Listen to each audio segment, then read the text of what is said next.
While Anthony and Michael were talking about the battlefield and his graduation, the academy itself was anything but calm. The entire place was in an uproar the moment the mission completion notice came in from Meek, right as the 3-day deadline ended, all under Anthony's instructions. No one could believe what they were seeing. Professors and lower-ranking staff were all stunned.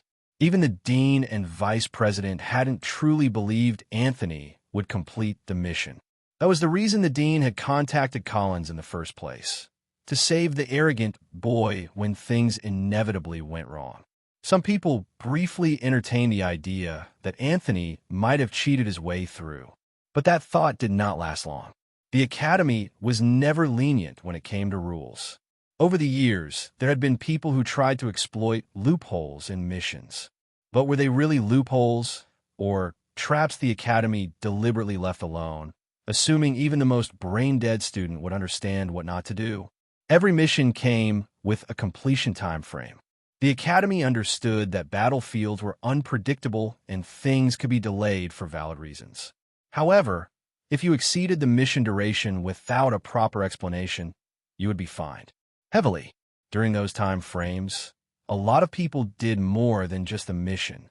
Some visited their families, some went out to relax, using the mission as a convenient excuse to take a break from academy life. The academy did not care, as long as the mission was completed within the allotted time and no rules were broken and no lives were recklessly risked. Some students chose to finish the mission early, then spend the remaining time relaxing. Others did the reverse, play first, then rush to finish the job.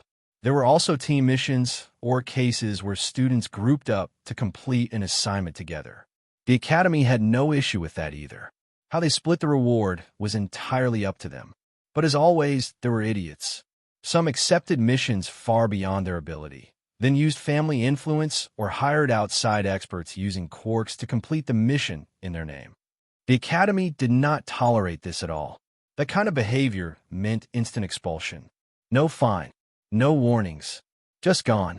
No matter how well they thought they had covered their tracks, it never worked. Did they think the academy was a joke?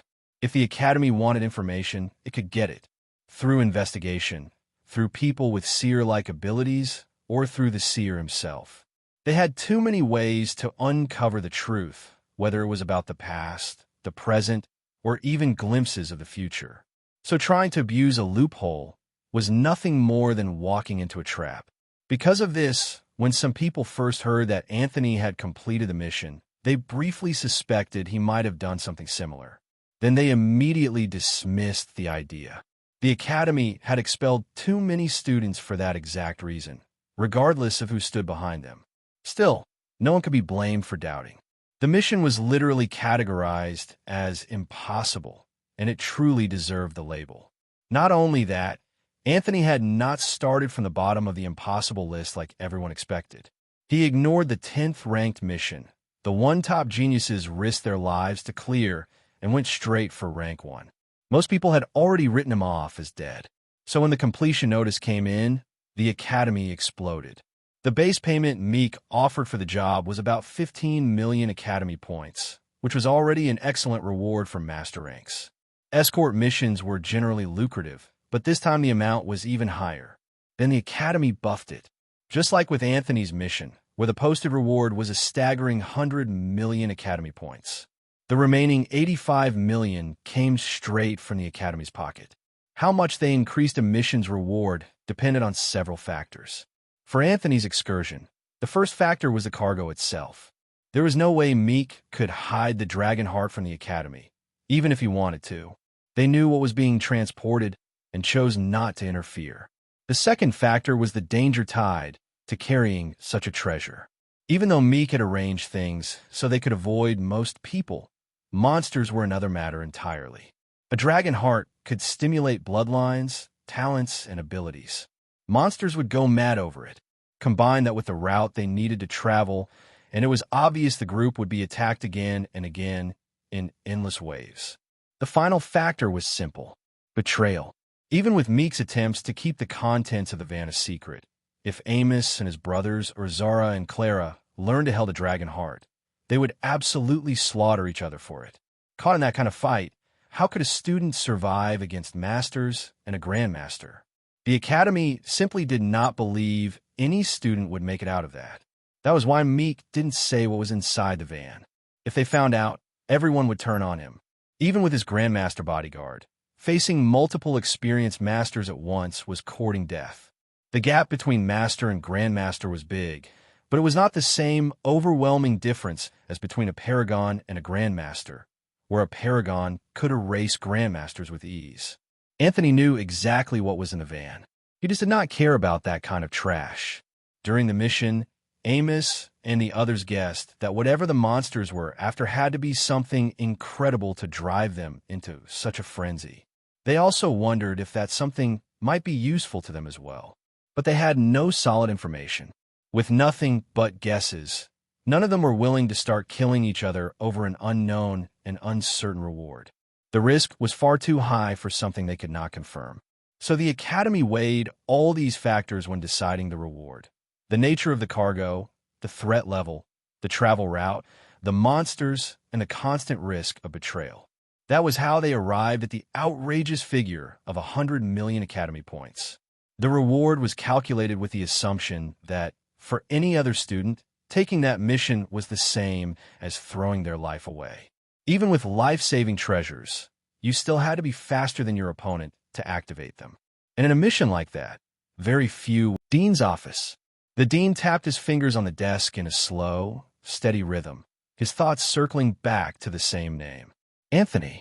Even after seeing the mission completion report and confirming Anthony was alive through Collins, he still struggled to accept it.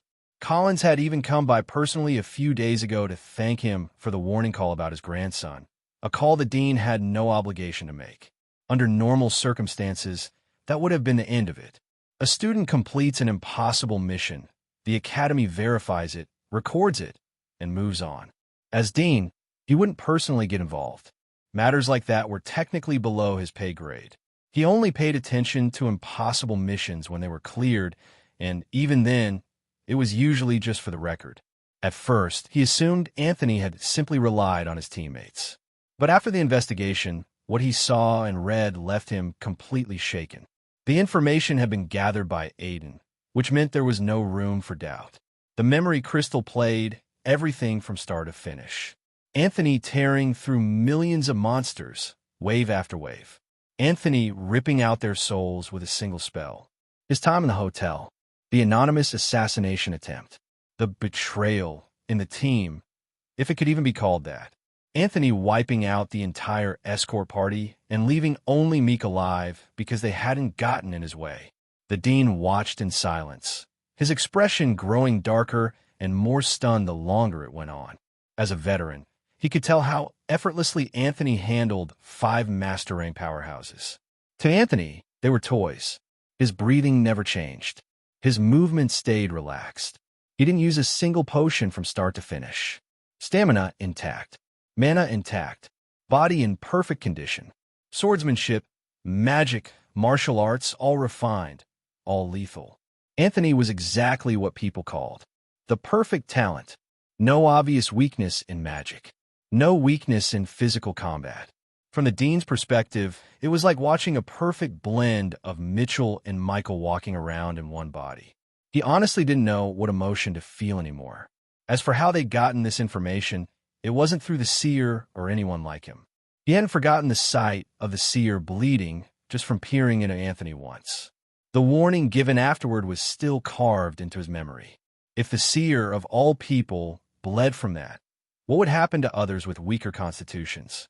Death wasn't off the table. The dean hated the seer's lazy attitude, but when it came to certain things, the man was unmatched. And when someone like that told you, don't meddle, you listened. So this time, the dean took no risks. He sent Aiden. Aiden discovered that only Meek and his bodyguard had survived. They were bound by mana contract and couldn't speak freely. So Aiden used the other option. He forcefully extracted their memories, leaving both men brain dead.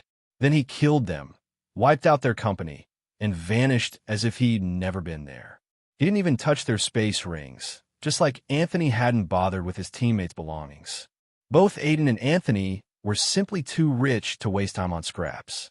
What Aiden did might seem extreme if judged by normal standards, but in this world, there was no concept of online outrage or justice movements. There was only power. Mercy existed as a word, not a rule. Anthony had already foreseen this outcome back when he altered Meek's memories. He knew the only way the Dean could get accurate information was by prying open Meek's mind, and he allowed it by not changing everything, only what he needed to. Normally, Anthony hid his strength as much as possible. He just didn't feel the need to hide it from everyone. He wanted to stay off the radar of demons, the Forsaken cult, and certain human domain families. He had no desire to attract an endless swarm of flies buzzing his name. But that didn't mean no one at all was allowed to know. The Dean leaned back, mind still spinning from everything he'd seen. From Colin's reaction earlier, it was obvious even he had only just learned the full extent of his grandson's power. At last, the Dean understood. Anthony had never been arrogant. The mission itself wasn't even worth Anthony's time. His thoughts drifted to the blue flames Anthony had used in the battle. He hadn't seen them personally, but from the memory crystal and the reports, he was certain that flame was no ordinary fire. Whether it was a bloodline flame, a heaven and earth flame, or something entirely different, he couldn't say. There were many kinds of special flames in the world. Some were born with people. Others were born of the world itself, and later submitted to a wielder. He had no idea which category Anthony's flame fell into, so he shelved that question for now. Aiden, the Dean called. The space in front of him twisted, shadows bent, and a man stepped out of nothingness. Aiden dropped to one knee as soon as he appeared. Take this information to the vice president, the Dean ordered. He had to show it to her. He knew she would investigate on her own, but his own information source was already dead, which meant anything she uncovered separately would only scratch the surface. He didn't bother reminding her to keep things quiet. He knew she'd understand it instinctively. As the sovereign commands, Aiden replied, voice filled with unquestioning respect. Then he vanished again, taking the memory crystal with him. The vice president watched the recording and was left just as stunned. She appeared in front of the Dean almost instantly. Are you sure this isn't forged? She demanded, disbelief clear in her voice. The Dean looked at her with the same reluctant acceptance. I'd rather not believe it either, he said, letting out a long breath. But this is reality. They fell silent, staring at one another. They didn't have to say anything to understand the same thought running through both their minds. If Anthony was hiding this much... Hey everyone, Firescale Audiobooks here. If there's a novel you'd love to hear more of, you can support us on Patreon or Ko-fi. Depending on your tier, I'll make extra parts just for the stories you're most excited about. Usually I can only upload 4 to 5 parts of each novel, but with your support, we can go beyond that. And of course, don't forget to hit subscribe. It helps more than you know. As everyone was in uproar due to the news, Anthony was having a talk with his father, oblivious to the commotion he had caused amongst the upper authority of the academy. When are you leaving? Michael asked in a sad tone as he didn't get his son to graduate early. But at the same time, he understood what his son meant. As a child, Anthony should enjoy some things before he doesn't have time to enjoy them anymore. Today soon, Anthony replied with a smile, as he could feel his father emotions through his all-seeing eyes. But he won't relent. The door behind them opened as Mitchell walked in. Do you want us to drop you off? Mitchell asked immediately she walked in. Of course, she heard the entire conversation from wherever she was. Unlike her husband, he didn't want her baby to be introduced so early to the bitterness and cruelty of the world. Although I would still love to spend time with the both of you. But Meek has announced that the mission has been completed, so I have to go back immediately. Besides, if I arrive with the both of you, it would seem like you completed the mission instead of me. Anthony replied his mother as he acknowledged her presence. Well, that's true, his mother replied. Too bad I didn't get to battle you before you leave for the academy. Michael said, still not giving up on clashing with Anthony. Anthony didn't bother replying this madman and just shook his head. He then stood up from his seat as he sighed. Are you leaving already? Mitchell asked as she was already missing her precious son. Yes, Mom. We would see each other again soon enough. Anthony replied her as he jumped out the window of his room, then stayed afloat outside as he looked at his parents for one last time. His mother waved him goodbye. As for his father, he didn't bother and just looked at Anthony as he floated. Anthony simply nodded at them before he shot up far into the sky as he left for the academy. Everyone going about their daily activity came to a halt as they watched Anthony fly at an incredible speed in the skies, and they all bowed, even though Anthony wasn't looking at them to acknowledge their devotion. As Anthony flew, he thought back to his recent mission and everything and smiled. Although there wasn't any really interesting fight to stimulate any emotion from him, he had some fun as he interacted with new people and the women that flirted with him. Anthony loved these moments. He looked forward to more women, adventure. 3 hours later, Anthony arrived at the Academy domain as he arrived rather late as he flew here slowly. Anthony shot across the horizon as he approached the Academy gates. He landed on the ground steadily as his F-rank aura returned and remained unchanged. He walked in with a steady pace that wasn't fast nor slow. Those that saw Anthony arrive were shocked to the core. He has returned. This sentence buzzed in everyone's minds as they stared at Anthony like a ghost. Anthony didn't speak to anyone or greet anyone as he wasn't friends or anything with them to even initiate a conversation. He simply just went straight to the mission hall without stopping once. There wasn't a reason to stop. He walked straight to the mission hall. As soon as Anthony stepped foot into the mission hall and people laid eyes on him, they paused in their movements. They were about to witness history before their very eyes. They already witnessed history by Anthony returning alive. This alone shook a lot of people to stupor. Many were speechless. They all anticipated Anthony's death. A lot of them already prepared articles they were going to release and make money from it and save such articles in their devices. They just waited for the death confirmation to begin their plans. But Anthony's presence rendered it all useless. Although hundreds of eyes stared at Anthony, he was never one to falter under anyone's gaze. Not even his parents' battle intent could move him, let alone these children. His stride still as unwavering as he approached a clerk who was lost in her own world.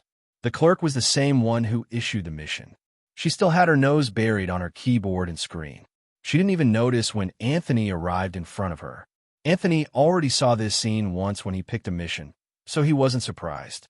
He stood here and looked at her for a while before he said, "You are still as busy as ever." She stopped in her tracks as she lifted her head in shock. Immediately, she heard the voice. She recognized the voice, as there was no way she would just forget the voice of the most handsome person she has ever met in her life. She was too dumbfounded to reply Anthony the next second. Then she calmed down and said with a smile, "At least you came back alive." She didn't entertain the idea that Anthony came back alive and completed the mission at the same time. She just believed he returned alive after running away or something similar. Anthony smiled at her response. Clearly, she misunderstood, but he won't bother correcting her. She collected the slip from Anthony, which she gave him before he departed, then logged into the mission site to stamp Anthony's return. But immediately she opened the mission page and went to Anthony's profile. She felt the shock of her life. Her eyes trembled for a few seconds as she mumbled, "Impossible." This was the only thing she could say at such sight displayed by the screen. Under Anthony's mission profile, the impossible mission was tagged with the word completed. The Academy kept a mission profile on every student that kept some details such as mission taken, time of completion, difficulty of the mission, duration. The Academy took note of many things. Anthony's page held only one mission on it, but that single completed mission put every single mission anyone has ever completed, no matter the number, to shame.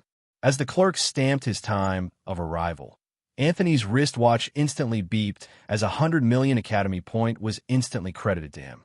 As Anthony was about to turn to leave as the clerk was still in disbelief, he suddenly stopped as his wrist watch vibrated twice. The first vibration was another sum of 30 million Academy points appearing in his account out of nowhere and no apparent reason. The second being something he didn't expect, as everyone received it at the same time as him, and the reason for the 30 million Academy points. Suddenly, every student and personnel that worked in the Academy received a notification from the Academy website directly on their Academy wrist watch as an Academy-wide announcement was made. MPYR. Notification. Nil Anthony is the first to complete a mission in the top rank 5 since the dawn of the Academy. Reward. 10 million Academy points. Null Anthony is the first to complete the rank 1 mission since the dawn of the Academy. Reward. 20 million Academy points. The notification they all received also included details of Anthony's mission together with the reward for the mission. The entire school instantly went into a pandemonium. Story source Novel Bin MP YR. It didn't matter if they hated Anthony or not. The fact that someone had taken on the impossible mission on the first rank and completed it while coming back alive sent shockwave throughout the walls of the Academy. Everyone halted what they were doing at the moment as the school shook under their shout. Although it had nothing to do with them, the impossible mission list has taken a lot of lives, and the first 5 rank remained unperturbed. Yet someone had done it. Some had ended this curse. The humans were the most ecstatic. A human completed the first rank mission, and that as his first mission no less. It had to be known that the humans have almost zero presence in the Academy. Only when a great genius is born do they at least shine for a while, because the other races also give birth to someone just as good as them. Just like how Null Michael stood as a genius in his own rights, but still stood at the second rank throughout the Academy, because a certain dragon refused to be defeated and their matches continued to end in a draw. But alas, the dragon who once matched Michael died at the hands of the impossible mission when he challenged the rank 3 mission. A genius who could keep up and go toe-to-toe was swallowed up by the impossible mission. Such tragedy. Even professors who were teaching at this moment were stunned by the sudden notification. But as the uproar went on, it suddenly shifted as everyone's gazes focused on the ridiculous reward Anthony possessed. A whopping 130 million Academy points. Some academic staff hadn't even seen this amount of points in their lives. But now a student had it. Various thoughts on how to take these points from Anthony flashed the students' minds. But even if they had the thought, what ability do they even have to acquire the points from Anthony? His battle record remained standing, and now adding the completion of the first rank impossible mission to the list, it was no different than courting death. As for the academic staff, they didn't need to think about it, as per the rules of the Academy, they're the ones that reward points to students, not the other way around. As Anthony was still standing in the mission hall, due to notification he received, all eyes instantly turned to him as they burned with fervor. Battle intent and hesitation crossed everyone's eyes as they wanted to battle Anthony for his point, but they hesitated for they knew how it might end. Anthony, not having the time nor strength to deal with these people, simply used his space element and teleported out of the mission hall. He materialized in his dorm as a sigh left his lips. He knew that the students in the Academy would find out about him completing the mission, as he never planned to hide it in the first place. But making a site-wide announcement was another thing. Since Anthony was just coming from his house in the human domain, he didn't need to wash up or anything. He simply just sat down and took out his phone to play games. BS Class, Year 1. Kevin went about his usual teaching as 19 people sat looking at him. For the past month, the class atmosphere was different, as without Anthony, his subordinate and the Storm brothers didn't really listen or anything. Their minds kept wandering around every once in a while. Kevin knew this, but he couldn't care less. He didn't come to motivate them or force them to learn. He just taught them once class started and stopped when his period ended. As he taught the barely listening class, 20 resounding beeps echoed at the same time. Everyone focused their attention on their watch, as whatever notification they received was always important, and the fact they received a notification at the same time meant it was even more important. Kevin, together with everyone, raised their wrist and read the message they received. But as they read it, the world seemed to pause in order to allow them experience their shock in full. Kevin immediately smiled at the message. He couldn't believe what he read, because even he who tagged Anthony a monster didn't believe Anthony could complete the mission he took. But he wasn't the only one smiling. 13 different aura instantly flared up and shook the building as Anthony's subordinate all flared their auras with grins plastered on their smug face. Our Lord has done it. This sentence echoed in their minds like they were a hive sharing a singular connection. They remained the only people who never doubted Anthony even for a split second. And the basis of their belief in him, their own unparalleled strength. The Storm brothers' auras also shot up as their long-lost brother from another mother had finally returned to them. Well, Bringer was happy for Anthony, but he was happy for a whole other reason. Brian's aura shimmering with intensity as he took in Anthony's accomplishment. He yearned for this. His pride didn't allow him to stand behind Anthony at all. He had accepted reality and didn't recklessly chase after Anthony anymore. But that doesn't mean he had given up. He would struggle to the end with his life on the line. Spectre's mind instantly shifted to his system as he asked in his mind, "System, where's the boss right now?" The system wasted no time to reply. "The Lord is in his dorm." Immediately, the words dropped into Spectre's mind. He relayed the message to his fellow subordinates. The aura around them shifted as their element came into existence. Lightning coursed through Spectre's body as he readied to move immediately. The remaining 9 followed as their element instantly covered them as they were all about to move immediately. The Storm brothers and Brian, seeing this, understood what these 10 humans were up to. As they have been with them for a while now, they understood their thoughts. Red energy instantly blazed around Bringer. Fire instantly appeared and circled around Brian as he too made his move. Rider body instantly shifted as he used a movement technique. Boom bam asterisk asterisk. An explosion resounded as the walls, roof, and windows of the classroom were instantly shattered to debris as the 13 of them instantly shot out of the classroom without care and made their way into the sky.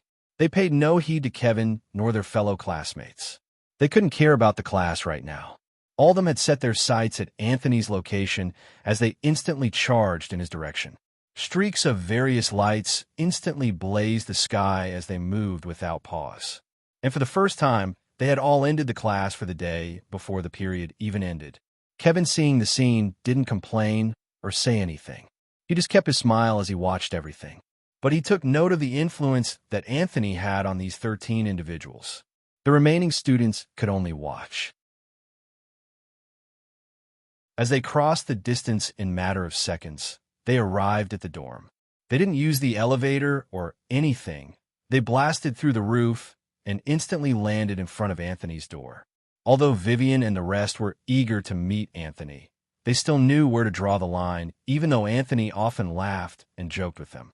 They didn't dare to just barge into his room without Anthony's consent.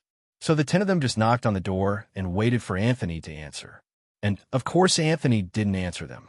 A second later, the Storm brothers arrived by also crashing through the roof. The floor cracked under their feet as they landed with their weight.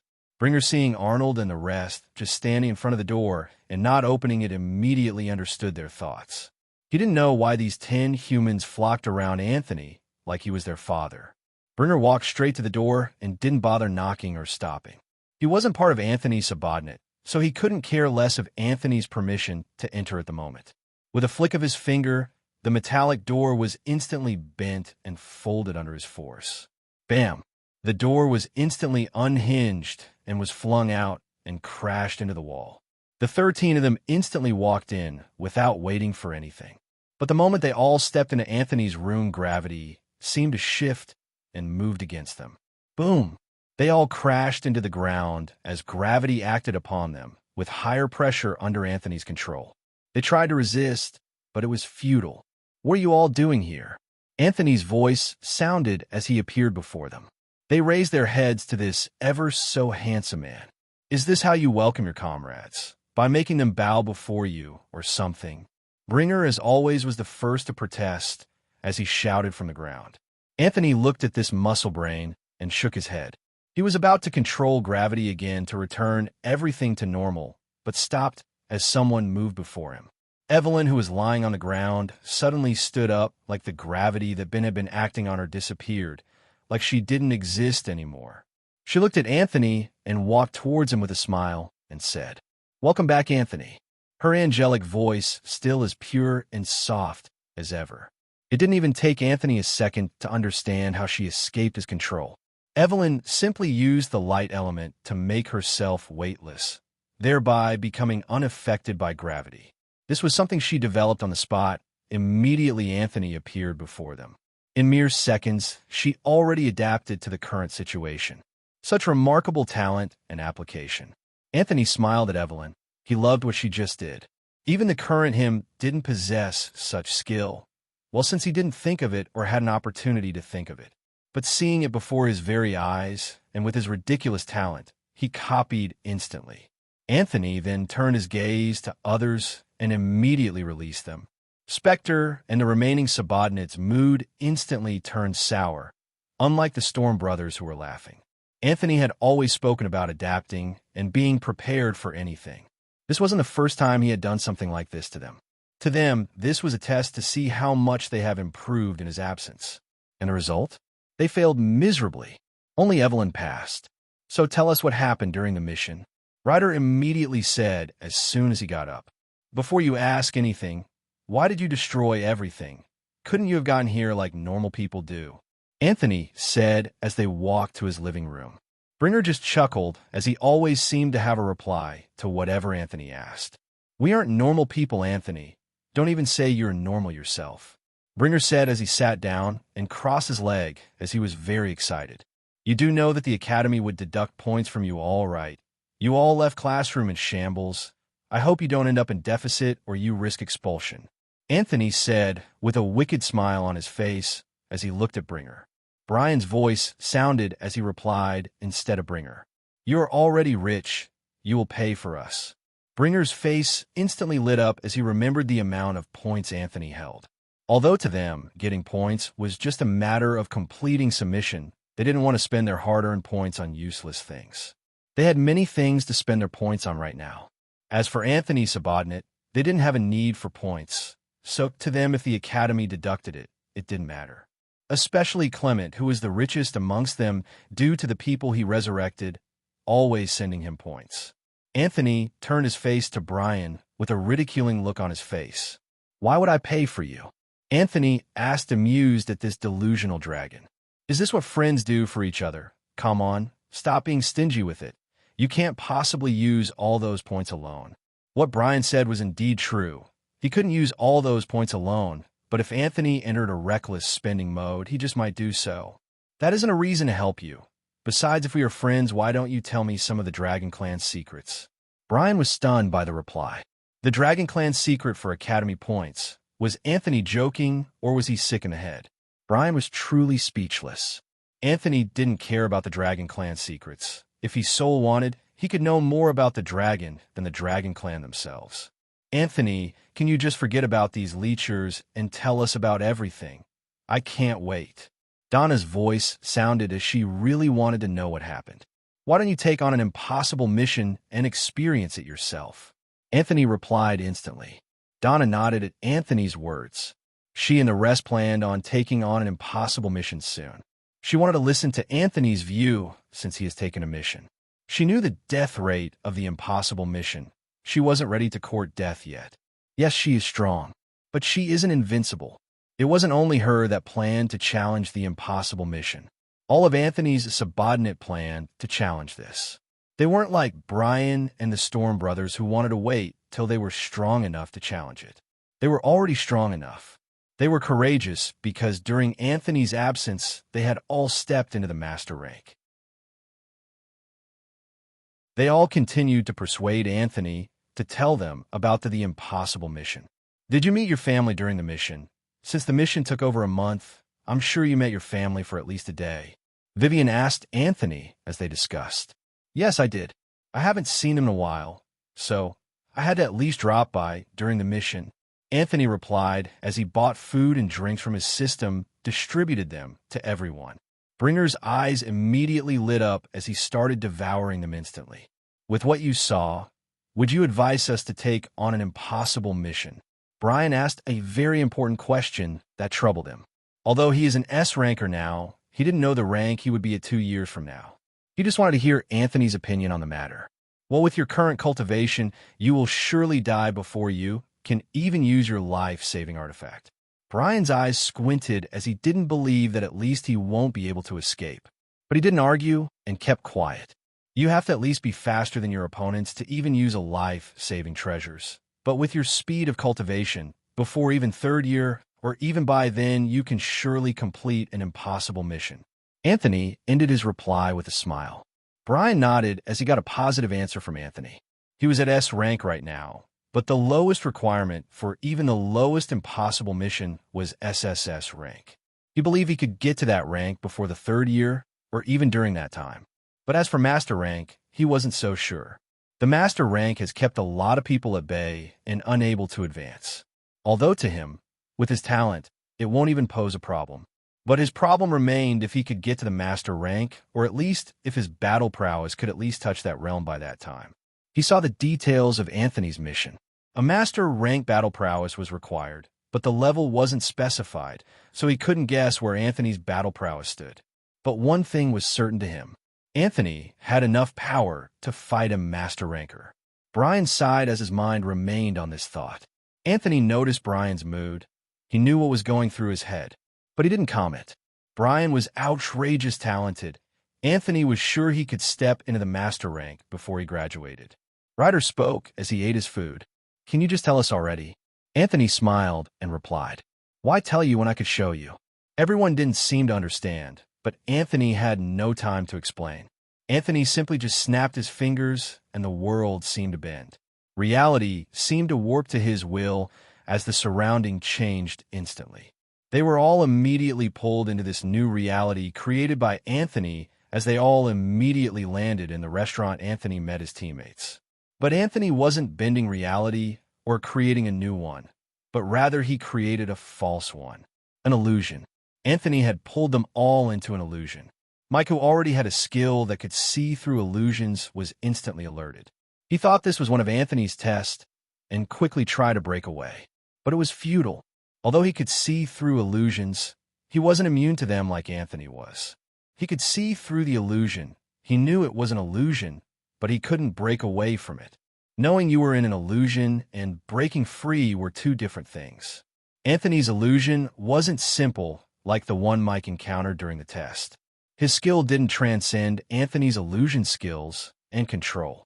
So although he gained a skill that enabled him to see through illusions, it wasn't at the extreme that bordered immunity. As soon the illusion appeared in front of Vivian, her ice eyes instantly activated as everything froze under her gaze. Her new reality seemed to pause and wait for her to decide if to break free or not. It was simply up to her. The illusion had no effect on her. Even Evelyn's special eyes instantly saw through the illusion and seemed to wait for her response, just like Vivian's. Unlike Mike, both Vivian and Evelyn didn't need to train or anything, nor was bordering anything. They could just see through illusions with their eyes. Anthony, noticing that Vivian and Evelyn were in his illusion by choice due to their special eyes, just smirked at them.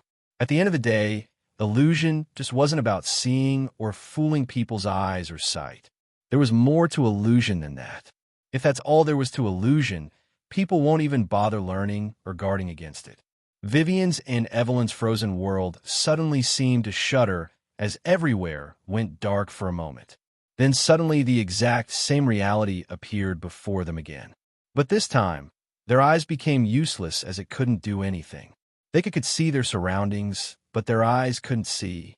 To them, it was a test, so they both instantly started struggling to break free.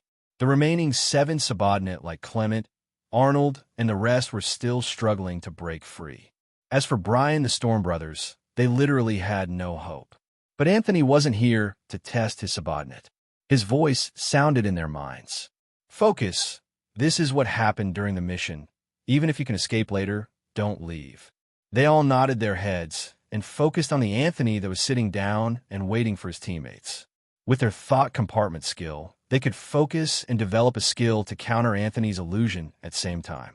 They all watched Anthony at the same time as he greeted his teammates. Then they started the mission. The hordes of monsters they had to fight.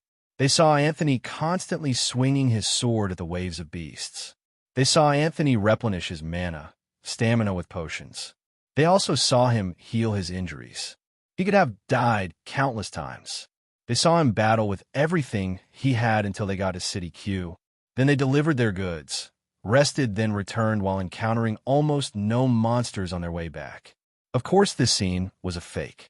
There was no way Anthony was going to show Brian and the Storm Brother his real battle prowess at the moment unless the situation warrants it.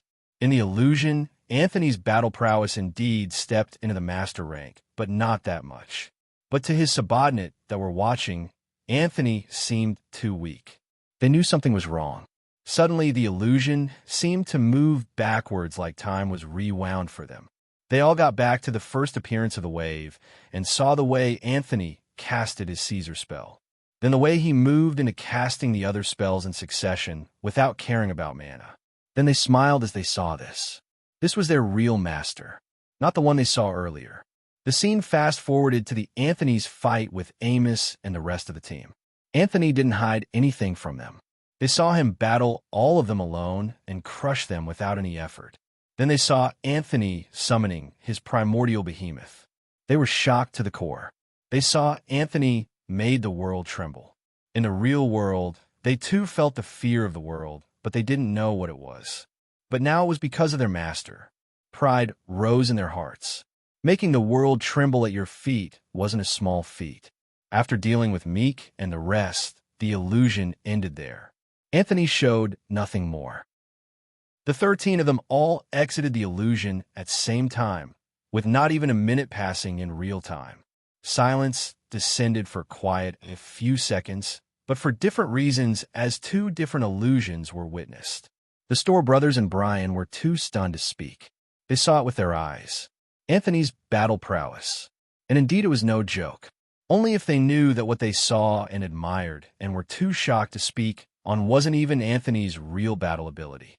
Anthony's 10 subordinate already developed a skill that could nullify illusion as they were in Anthony's illusion, but they didn't pay attention to the system's notification as they focused solely on Anthony's battle.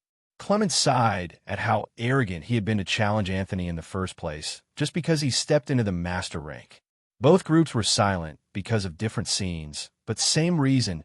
Anthony's subordinate understood that Anthony showed the Titian and the dragon in another scene entirely, so Anthony didn't need to speak on it.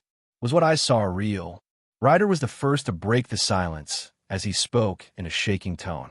He couldn't believe what he saw. He dared not call himself talented in front of such talent. Brian frowned as he recalled what he saw. Do I have any hope on catching up to him? This thought sat in his mind and refused to leave. He dared not imagine he could catch up. But he clenched his fist as his will burned brighter as he refused to be left behind. As for Anthony's crew, although they were also shocked, they were able to regain their composure rather quickly.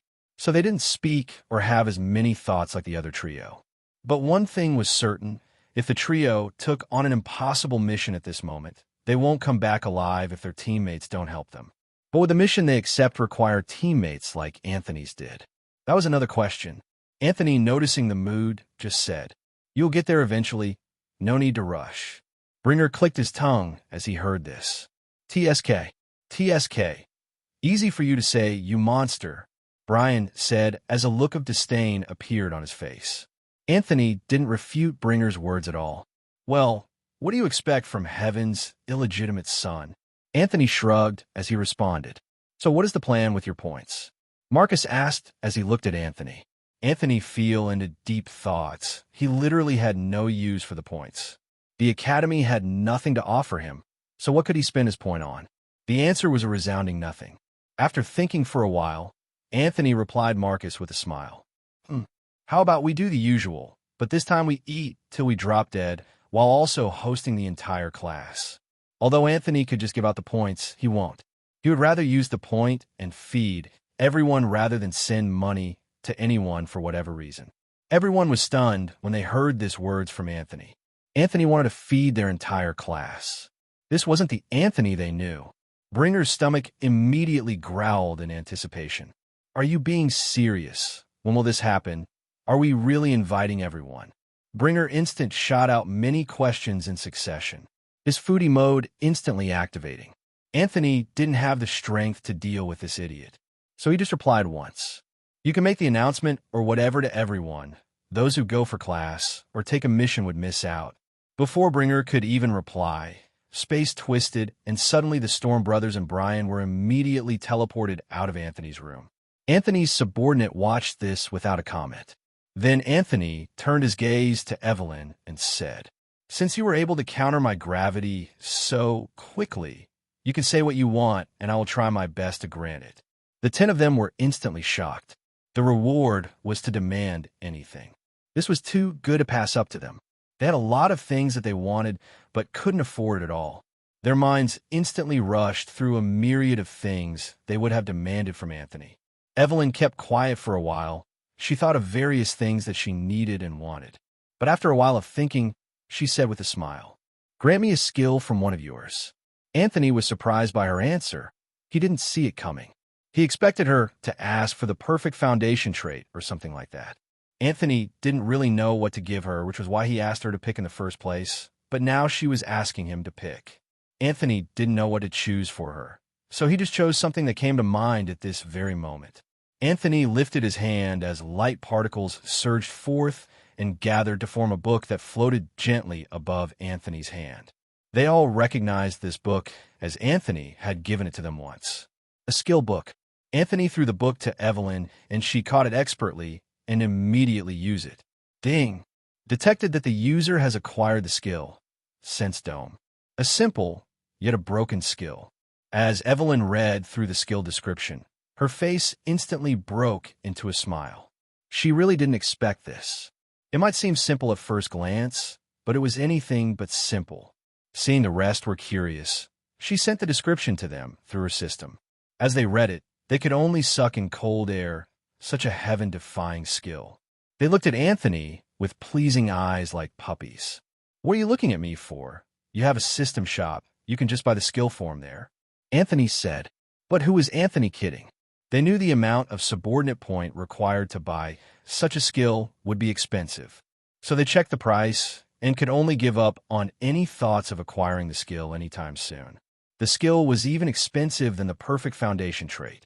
Expensive seemed like an understatement at this point. Space bent yet again.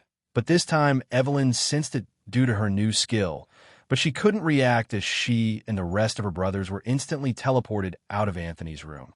As they left, the room returned to its usual quietness, which Anthony likes. It's such a hassle dealing with people.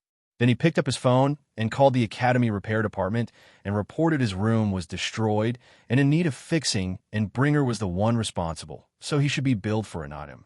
Anthony had the point, but he wasn't going to pay for that stupid brute. The next day quickly approached, but today nobody headed for class or went on a mission amongst the first year. Bringer didn't waste time to spread the news. Immediately, he was teleported out of Anthony's room. Since he was already used to Anthony's way of doing things, he didn't head back to his room, but rather focused on important things. The first year were in uproar.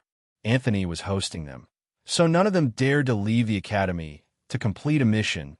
None wanted to take a class right now, as they couldn't miss such an event. Anthony, who hadn't left his room since his return, was oblivious to the problem he had caused. He was just waking up to a new day. He went through the usual bathing procedure, which he enjoyed very much, then stepped out of his room. On his way, he thought of whether to take on another mission and be the first to complete the entire top 10 mission alone. But as he thought about it, it seemed long and tiring, so he just gave up on the thought. As Anthony walked, various people stared at him. Although people normally stared at him, but this time they just wanted to use their eyes and confirm the news Bringer had spread. One courageous student decided to ask, so he walked up to Anthony. Anthony's feet halted their movements as he saw someone blocking his path. Is it true you will sponsoring us at the cafeteria?" The boy, as he looked at Anthony, somewhat admiring his eyes as he asked. Anthony, already expecting the question, looked around and saw people waiting for his reply. They all wanted to eat to their satisfaction, as food was ridiculously expensive to them. They had better things to spend their academy points on, so they don't really eat every day, or even weeks, as they were poor. Although they were all strong on a certain level, but the stronger you get, the more points you require, and the harder and difficult the mission becomes. Things don't just magically become easy because you became a ranker or something. Anthony sighed as he instantly knew it was Brian's fault. He then turned to them and replied, "We will eat to our satisfaction 3 hours from now." Anthony said as he looked at the time on his wristwatch. Then everyone cheered immediately. Anthony confirmed the news. Anthony shook his head at this hungry mobs and walked away as soon as he replied. Anthony didn't head to class today. He decided to walk around the academy domain for a while. Although he might be fined for missing class, but it depends on the professor. If they decide to fine him, it won't matter with his ridiculous points. But he was sure most won't, as they would think he was resting or something after completing an arduous mission that nearly took his life. People bustled about their life. Life energy was strong due to Dumana.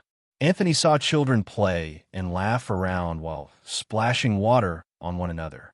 Anthony stood for a while and admired this sight. He remembered when he was like this, young and without responsibility. Due to his outrageous intelligence, Anthony could remember his entire life, even from birth, what he ate, what anyone said without even trying. He could remember every single details of his past life in the orphanage as he grew up and how he ended up there. Memories that seemed to have been forgotten, but it was still there, but Anthony just never thought back at it. But as he watched the children play, his memories flooded him. Anthony played around in his memory, just a child without knowledge of the world, until he grew up and reality set in.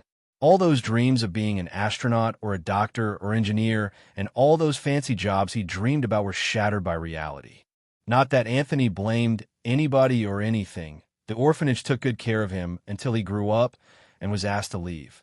Seeing these children who would soon grow up to face the same harsh reality, Anthony felt quite a bit sad.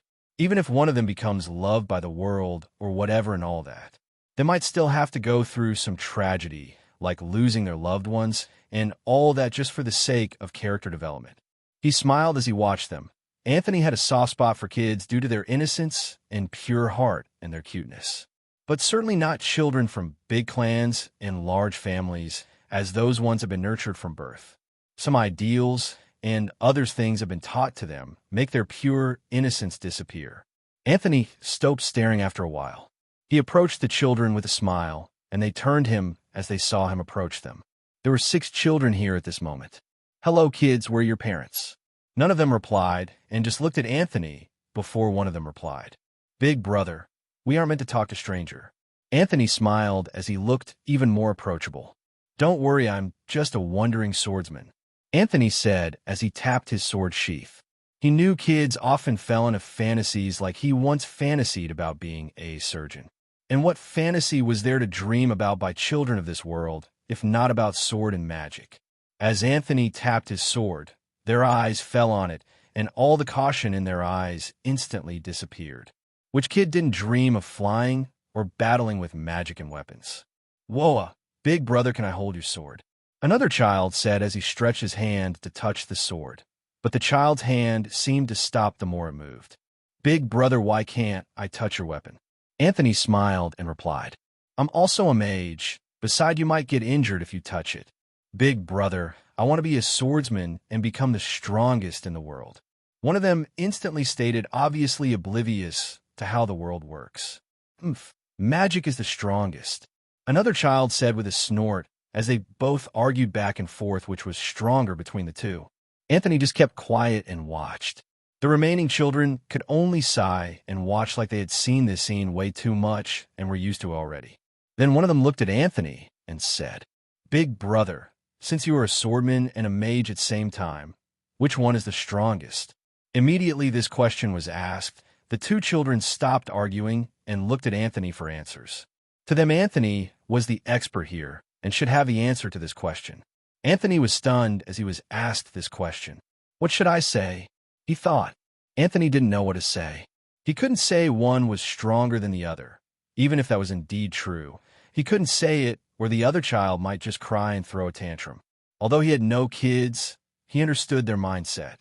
After thinking for what seemed to be a while, but wasn't even up to a second due to the thought acceleration skill, Anthony replied, "The way of the weapon, be them sword, spear, dagger, body, hammer, bow, or whatever, in the way of the elements and magic, are all equal. What sets everything apart is the individual possessing the ability. In other words, talent," Anthony said as he looked at the children. He didn't know if his words were too big for them to understand. but he just kept quiet as he saw that they seemed to fall into some sort of contemplation. After a while of contemplation, they said in unison, "We understand, Big Brother." Anthony nodded as he kept his words as simple as possible. "So where are they?" He asked again. "Who do you mean, Big Brother?" "Your parents." The children looked at one another before a girl answered Anthony. "Big Brother, we are from an orphanage. We don't have parents, but Aunt Ava takes care of us very well." Anthony immediately nodded his head in response. "Where is Aunt Ava now?" "She is back at the orphanage. Do you want to meet Aunt Ava?" One of the children asked eagerly. Anthony just nodded his head. "Hooray! Aunt Ava with brother and sisters would love Big Brother." One of the kids instantly shouted as she raised her hand and grabbed Anthony by the sleeves and dragged him to the orphanage. The children ran and giggled as they moved with their fastest yet slow speed. After about 5 minutes, they arrived at the orphanage home. The building wasn't grand or anything, but it was okay for people to live in. It was neat and tidy. Anthony walked through the gates of the orphanage as they had no gatekeeper at all, nor was there security.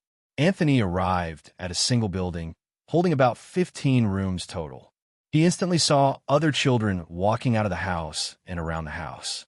From Anthony's view, he counted over 70 children, all within 8 years and below. The word Tender Love was written on a plaque and hung just beneath the roof, signifying the name of the orphanage. The children that were walking around suddenly stopped as they saw Anthony in their vicinity. This came as a surprise to them, as they hardly had any visitors. And, as kids, they naturally became curious and surrounded Anthony. Anthony could see that even if this was an orphanage, every single child seemed well fed, well clothed with clean clothes or ones with fresh dirt due to them playing. They were not in the slightest bit malnourished. As the kids gathered around Anthony, a voice sounded as it echoed, "What have I taught you about visitors and strangers?" They immediately returned to their senses and took a couple steps back. And of course, whatever lesson the voice gave them seemed to be right, as stranger could even kidnap them. Strangers were dangerous, but this was the Academy domain. Nobody dares to cause trouble or throw their weight around. The Academy protects every living soul here in some ways. Security could always be seen every few blocks. A woman appeared as she wore fairly decent clothes. Her beauty average, but was still good enough on the average scale. Although she hit it, she stood at the mortal B+ rank. Her name, Ava. The children instantly moved and surrounded her as they looked at Anthony collectively. She stood a couple meters in front of Anthony as she asked with a cautious tone, "How may I help you, sir?" A kind reminder that the children here aren't up for adoption. Although she was mesmerized by Anthony's face, she didn't have time for that. An unknown person was standing in her home. Even though the person released an aura of an F ranker, she would be stupid to believe it, as she too does something similar once in a while. Anthony looked at Ava for a second, then smiled as he replied while shaking his head, "I'm not in need of any help of any sort, nor am I here to adopt any child. I just saw some of them playing around as they seemed really happy. It sort of reminded me of my own childhood before reality called." Anthony answered honestly, as there wasn't any reason to lie. It wasn't like he gave out any details to begin with. Ava's eyes flickered as she heard Anthony's last words. She understood what Anthony meant. Everyone had to face reality unless they died before they could. If possible, Ava would like to prevent this. She would love to keep these children's hearts as innocent as possible, away from the world's problems and chaos. But she hasn't even kept the world's problems away from herself. What gave her the courage to think she could do that others? But she remained cautious. Anthony, seeing how cautious she was, just chuckled and spoke again. "If I really wanted to do anything, I would taking the first one I met earlier before coming for the rest. Besides, we both know that's not possible in the Academy domain." Ava, hearing these words, nodded, then said, "You may come in." Then she turned as she walked back into the house. Anthony just trailed behind her quietly as she led him. The eldest of the children brought refreshments and handed it to Anthony, who was still walking. But as they walked, Anthony looked through the rooms. He saw phones on the floor as the children shared rooms. The library they had barely contained books, which would make people ask if it was a library in the first place. The sitting room that had various mats on the ground that was just enough for everyone to sit on and look at the only television in order to watch movies or cartoons. Then another place where they exercised daily with their small, tiny muscle. There were 2 bathrooms with small amount of towels that showed the notion that they shared towels here. The kitchen had some provision in them, but it wasn't really filed. Anthony saw Ava's room that just had the standard necessity and nothing more, with the bathroom still in same room and not a separate unit. Ava led him through all this as they walked to Ava's office. Ava offered a seat, which Anthony didn't hesitate to sit on. She cleared her table as she arranged a few things before she sat down, then lit up a cigarette and released a puff of smoke from her mouth. She poured a pint of alcohol and passed it to Anthony as she didn't take the refreshment given by a child seriously. "So, what do you really want by being here?" Ava asked as she smoked. "I know it's hard to believe, but I truly need nothing. I was once an orphan, and this is my first time seeing an orphanage in some years, so here I am." Anthony replied as he drank the alcohol in one gulp. He didn't care to know if Ava poisoned it or something like that. Things of those level won't even have effect on his body, talk less of his poisoned body. Ava looked at him as he drank the alcohol without hesitation, but didn't comment. "I saw your living condition. While they might look standard for an orphanage, I dare say they are more than standard," Anthony said as he brought out a wine directly from his system. Poured himself a glass, then another for Ava with a smile. Ava didn't say anything and just looked at the glass in front of her. Although their living might seem harsh, to Anthony, who was an orphan in his previous life, he knew that this orphanage was just too clean and spacious of some sort. This isn't like those orphanages that the rich run or sponsor, which they don't really care about. I personally established this place from my own personal pocket with no single support, and I've been running it for a while now," Ava said as she decided to drink the wine Anthony presented. She knew it was a big risk, but she took it nonetheless. What Ava said was indeed true. Hardly anyone ever cared about the orphans right from his previous world, and in this new world, it even takes a step further. To many and most people, the orphanage was no different than a beggar who they just have to give money in order to leave them alone. So, even if the rich even possessed an orphanage home out of necessity, they hardly did anything really. They just send money years or monthly or whatever, and that's all. And in this world, who could guarantee that these children in the orphanage homes aren't being introduced into something shady from a small age, since children are still gullible at this point in time? The orphanage home might just be a front for child trafficking. An orphanage like this indeed exists. They test all children for potential, sell the low-quality ones to people who came to adopt, but take away the ones who show promise to another faraway place in the name of adoption. People like Ava were even rarer than the world's rarest treasures. Establishing your own orphanage and running it single-handedly with no single help. Every single thing about the orphanage comes from the depths of your own pocket. But who is to say someone like Ava wasn't a pawn for a bigger organization who possessed multiple orphanages and trained children behind the scenes? But that would be impossible, as something like that happening in the academy domain was no different than suicide. Besides, even if someone was daring enough to even try, they have to possess great power, but with that kind of power, doing something like this won't be worth your time. But Anthony didn't need to rely on these things. Authority of information would lay everything concerning Ava before his very eyes, or his all-seeing eyes could just do it, or his time magic could just do it.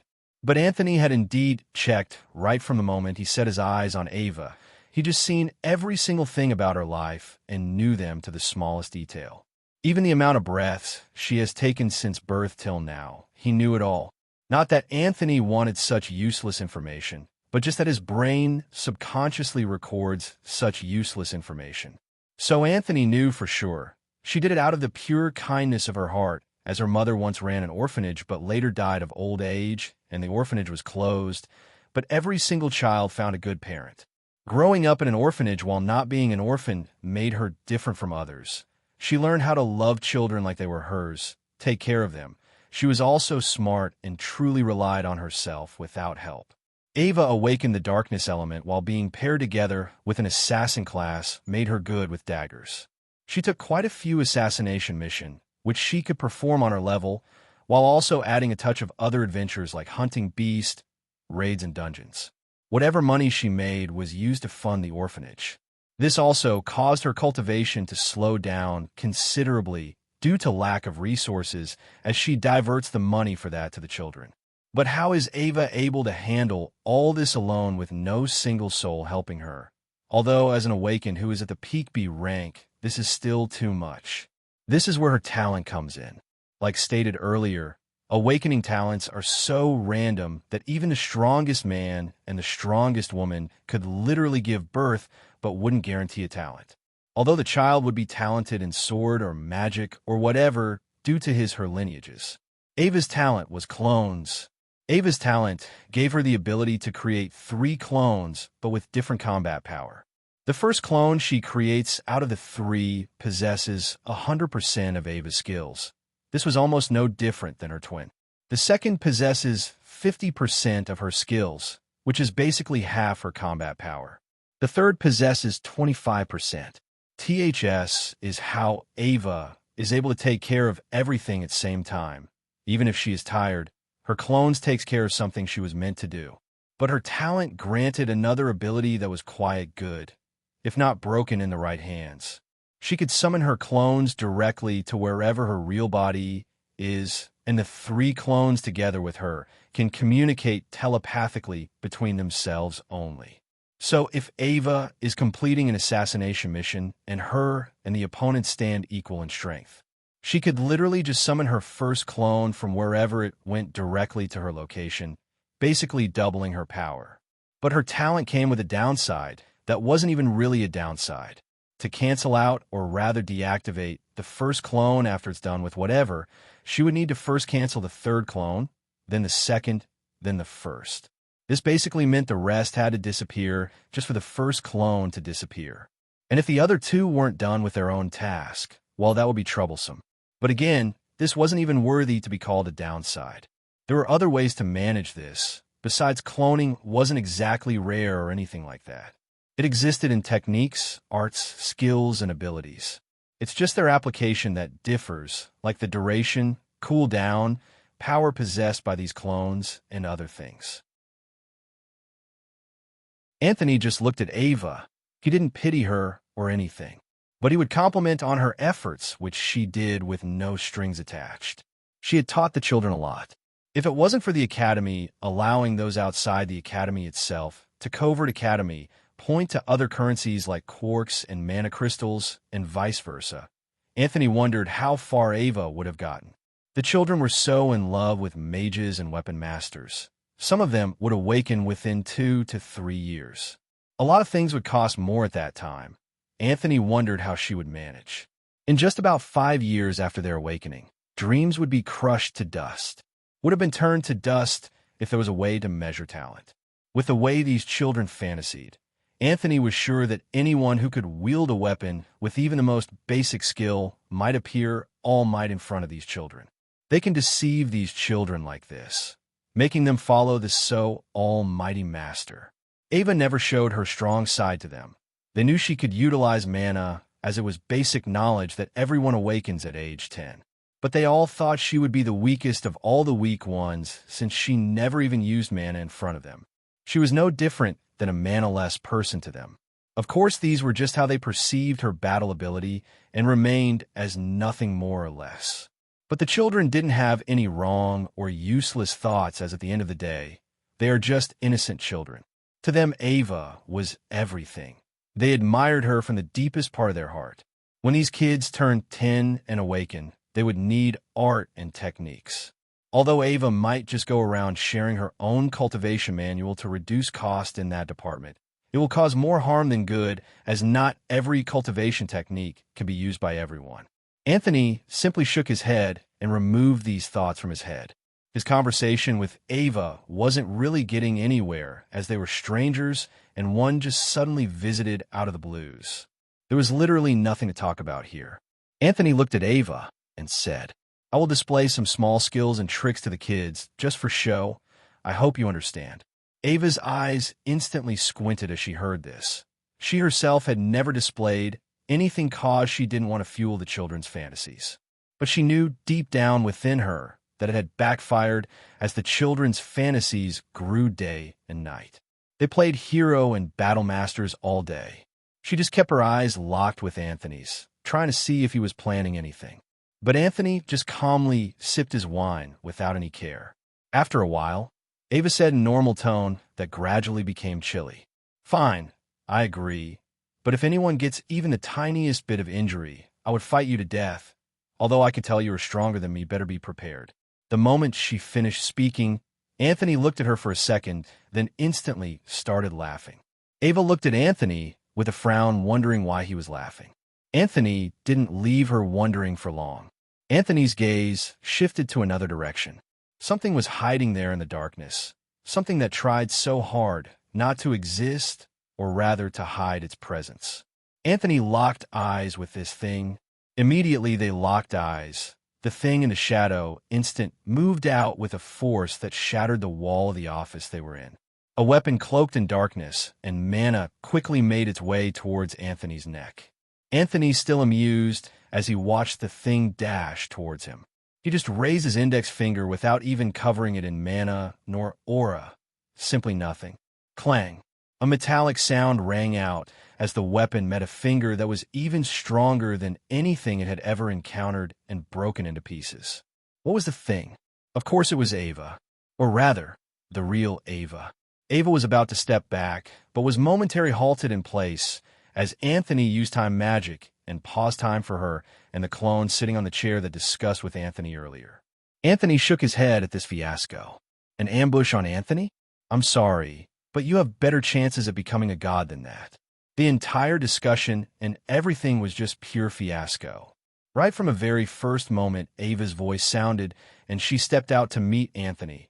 She had already created a clone and hid her real body in the darkness. There was no way Ava was going to meet an unexpected visitor unprepared. Ava was an assassin, for crying out loud. There was no way she would believe someone just stepped into an orphanage cause they just felt like it. Although her visitor radiated aura of an F ranker, she dared not believe it. She had her guesses on just how stronger her opponent might truly be, or they might be equals in battle strength or even lower. But it didn't really matter. Everything was for the orphanage. To her, she needed just one strike, just one to decide it all. So she hid in the dark, biding her time, waiting for her opponent to drop his guard, and she would immediately strike without hesitation. Even if what the stranger said was true and was just here cause he felt like it. So what? He won't be the first to die unjustly in this world. She wasn't ready to bet her life and the orphanage on something so nonsensical. This was also one of the reasons she accepted the wine Anthony gave her. The real her won't even touch the glass or even breath in any air till she left the office. But since it was her clone, everything was fine. She allowed the clone to drink it to further bring down this stranger's guard. Everything went on smoothly. Her play was perfect. But that is what the stranger wanted her to believe. He knew all along. She thought she played, and he danced. She just didn't know that she danced, and he never played. And of course, how would Anthony not know? Let's not even discuss the plethora of skills he possessed to counter such situations. Anthony just never wanted to act unless she acted first. But then it just became too funny for him to hold on, then ended up laughing. Although time was paused, Ava was still conscious. Numerous thoughts kept flashing through her mind. How? When did he find out? Will he kill or kidnap the children now that I'm caught? Her mind ran around in cycles. She tried moving, but it was futile. She tried channeling her mana, but it didn't even move.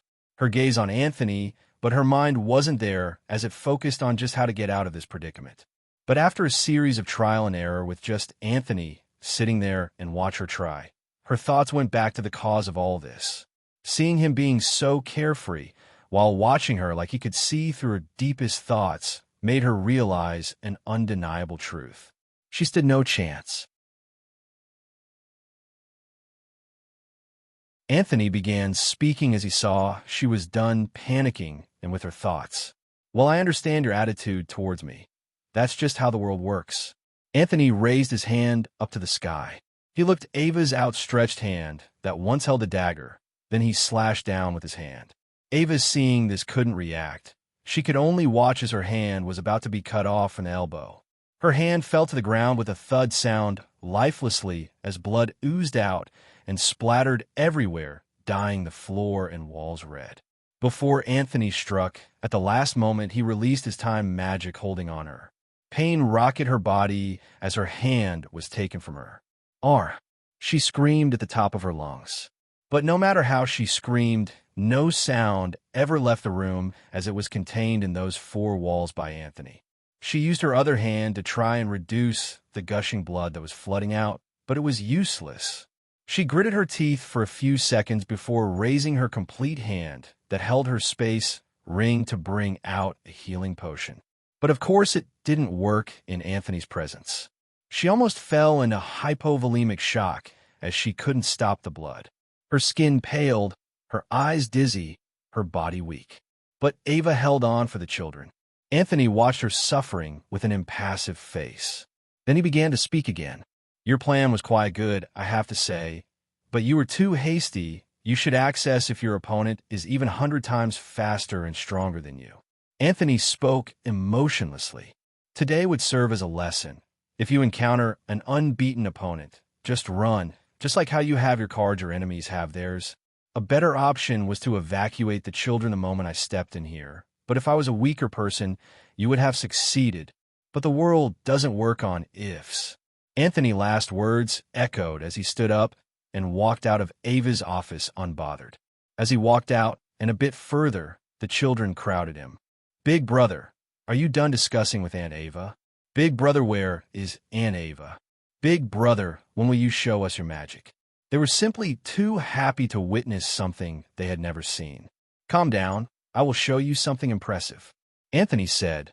Then he looked at a child and asked, "What do you want to see first?" The child's eyes instantly brightened. "Big brother, I want to see some magic. I would awaken 4 years from now," the child said as she waited for Anthony's display. "Might as well show off then," Anthony thought with a smile. Then he raised his hand exaggeratedly and snapped his fingers. Space moved at his command as it bent around all them, and they were all instantly teleported out of their current location into the training room Anthony had seen earlier. As the children saw that they seemed to have changed locations, they were stunned. "Whoa, Big brother teleported us to the training ground. Sister, what does teleported mean? Big brother, how did you do it? Teach us, big brother." Anthony shook his head and said while patting their heads, "When you awaken and become strong like me, you should be able to do it." The children instantly became motivated. "Big brother, show us the weapon now. You have shown magic already," one of the children said. Anthony nodded, then opened his system to buy a wooden sword and a wooden scarecrow-like structure. He placed the structure in the middle, then held his wooden sword on his hand and said, "Stand back and watch carefully." Then Anthony started swinging at the structure with the highest speed that the children could follow for their age with their eyes and brain. Anthony used wind magic to make it look like wind waves were being created as he struck and retrieved his sword. He even controlled sound and made it echo for more effect. The children, watching the increase in wind pressure and the wind that brushed against their face, could only drown in the display as the sound made by the connection of the wooden sword and structure. The children marveled at such display. Then, with another exaggerated movement, Anthony swung his wooden sword and cleaved the structure in perfect half, and it was sent out in 2 different directions. Immediately, Anthony cleaved it in half. The door opened, and Ava walked in with a neutral face while being in optimal state. Anthony had released his control over her space ring the moment he left the office. It seemed that Ava was just found out late and could only arrive at this moment after she just healed herself. But nobody paid her any mind as the children were finally seeing what they could only speak in fantasies about. And Anthony was too engrossed in his hero and big brother role at the moment. "Woo, big brother, how cool." But before any of them could speak, Anthony switched to magic again as he displayed fire, water, earth, and wind element. He played with the children for some time before he checked his time and saw he had been too engrossed in his role that he wasted over an hour here. "I have to go, kids," Anthony said to them after his display. "Big brother, why don't you stay here with us?" One of them said, "Big brother has to save the world from bad guys so that you can train safely in the future. But do not worry, I will be back soon. but I don't know, and since there are a lot of bad guys in the world," Anthony said in a reply, then walked out with Ava trailing behind him. When they arrived at the gate, Anthony stopped, then turned to Ava and gave her a bank card while saying, "Some corks are in here. I'm only giving you this because of the children. Also, only you can use this card and no one else. Don't ask or check how much is in it. Just spend till it finishes. Also, just think about the card whenever you want to use it, and it will appear in your hand. The day you die, or close the orphanage, or stop caring for the children from the bottom of your heart, the card will disappear together with any hard cash you've withdrawn or kept." Ava just looked at the bank card, hesitant to accept it, but she later accepted it. She looked at Anthony and asked, "Will you be returning?" "Maybe," Anthony replied, and instantly vanished from her sight. Ava stood there for a while, before shaking her head and headed back inside. But she had a slight smile on her face. Although she hated receiving help because at the end of the day, nothing was free.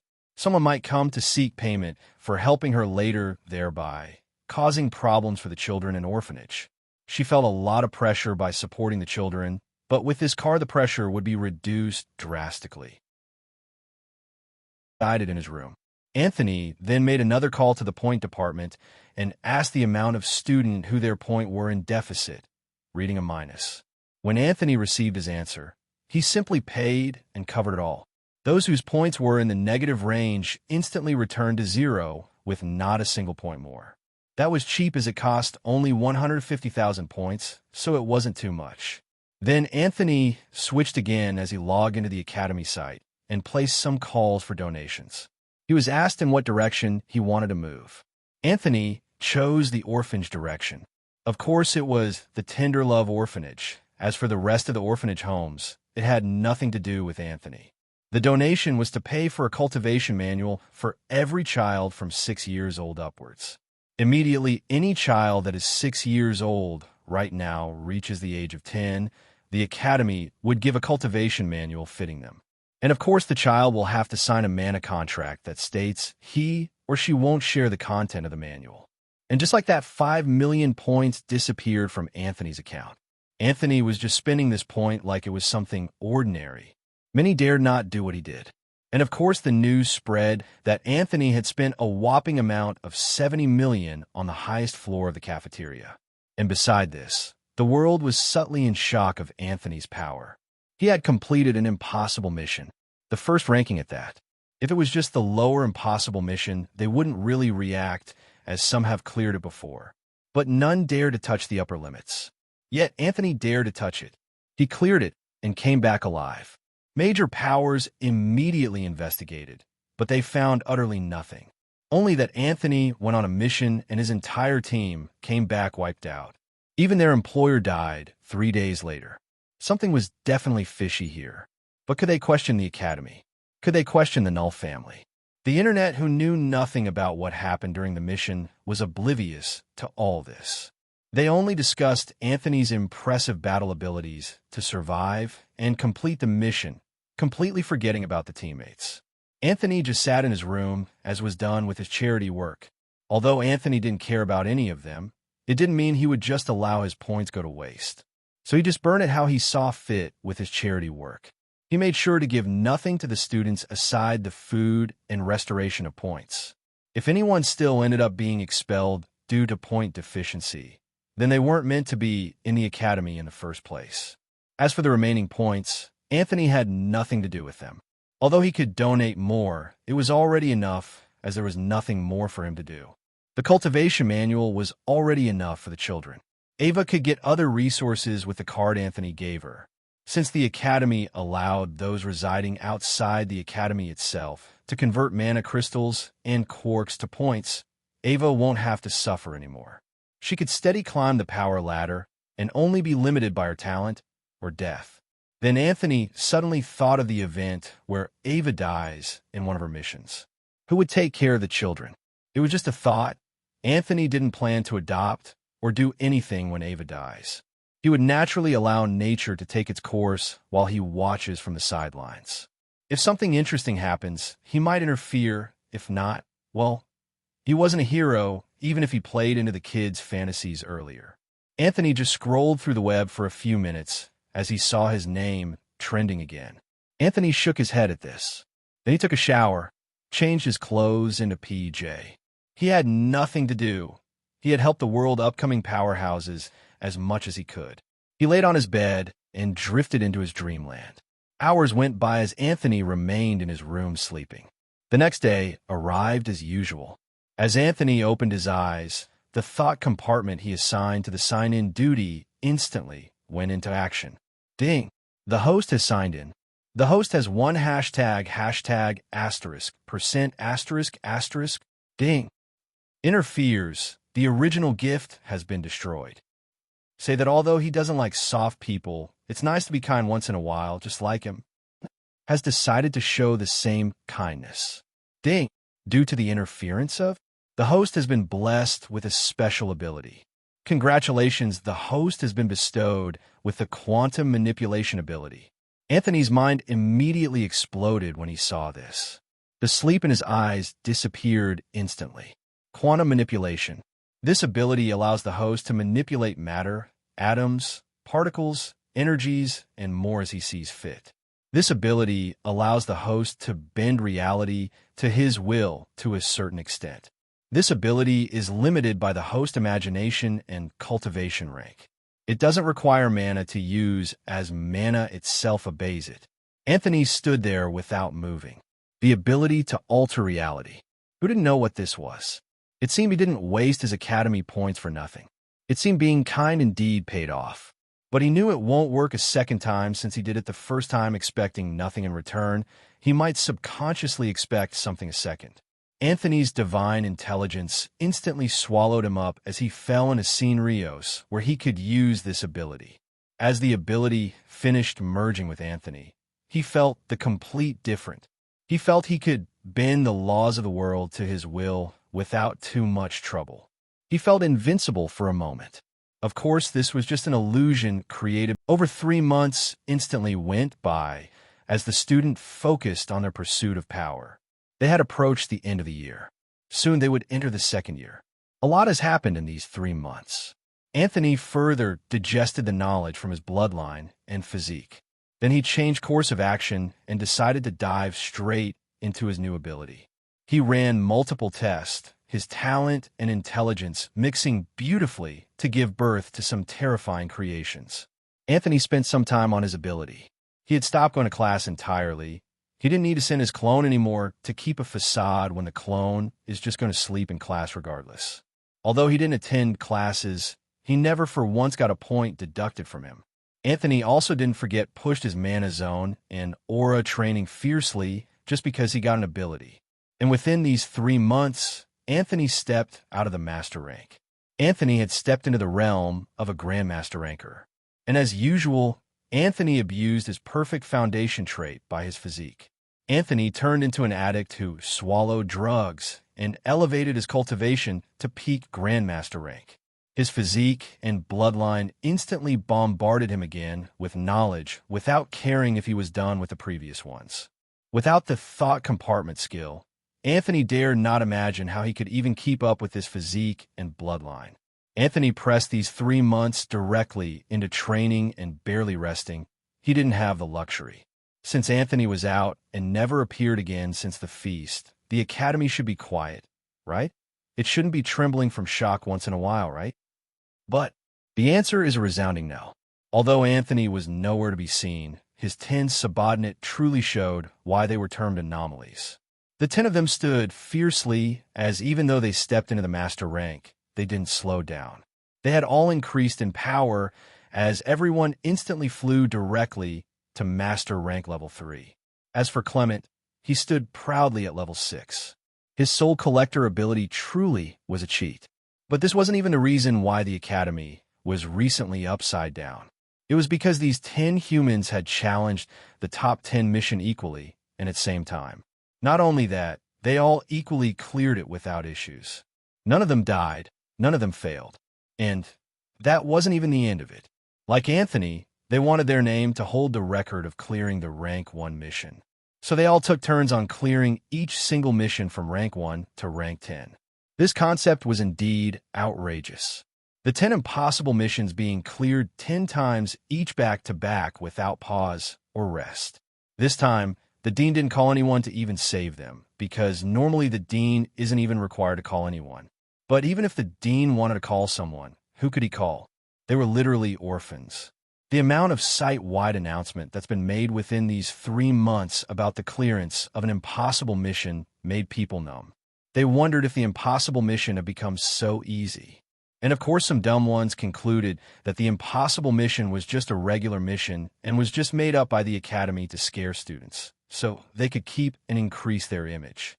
About over 100 students came to this conclusion.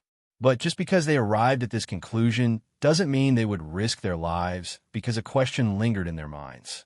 Those that cleared the top 10 impossible mission 10 times each were in the top 20. But if their guess was true, why are other top 20 not attempting these impossible missions? They didn't believe the top 20 were dumb enough not to arrive at the same conclusion as them, even if it's for split second. But they chose to stay away from the mission. But still, around 20 students out of those 100 students couldn't sit still. They wanted fame. They wanted the money. They wanted the harem. They wanted reverse harem. So they each took up an impossible mission. Some paired up. Since the mission payout was large, they could share it and reduce the burden of the mission. Margin for error? You guessed it, death. None of them returned.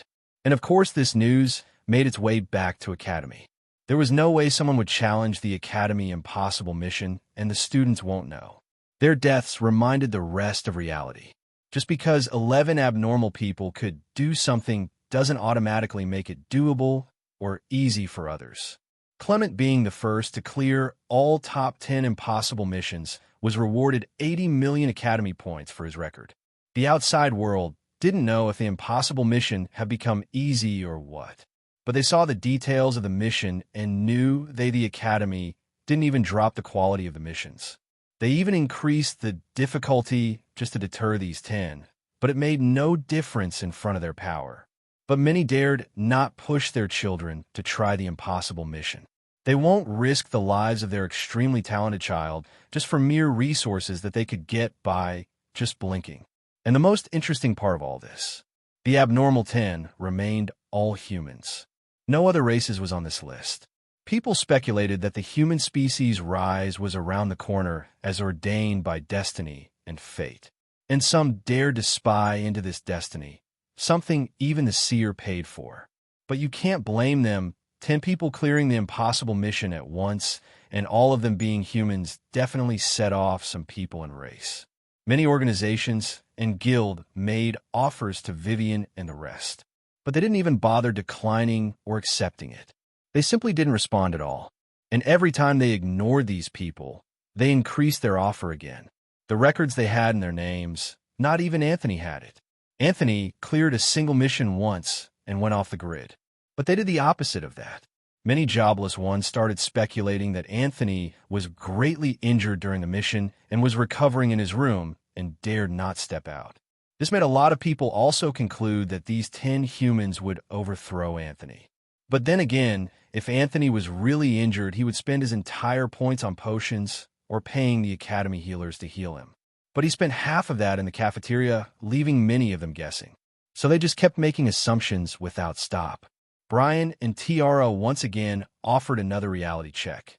They themselves had taken a step in power. They just needed a single push to step into the SS rank. They were at the absolute peak of the S rank. But with their meager power, they couldn't fight against the 10 fingers.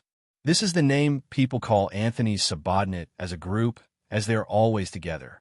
The Storm Brother, seeing the situation, also applied pressure on their training, and they skyrocketed to peak S rank.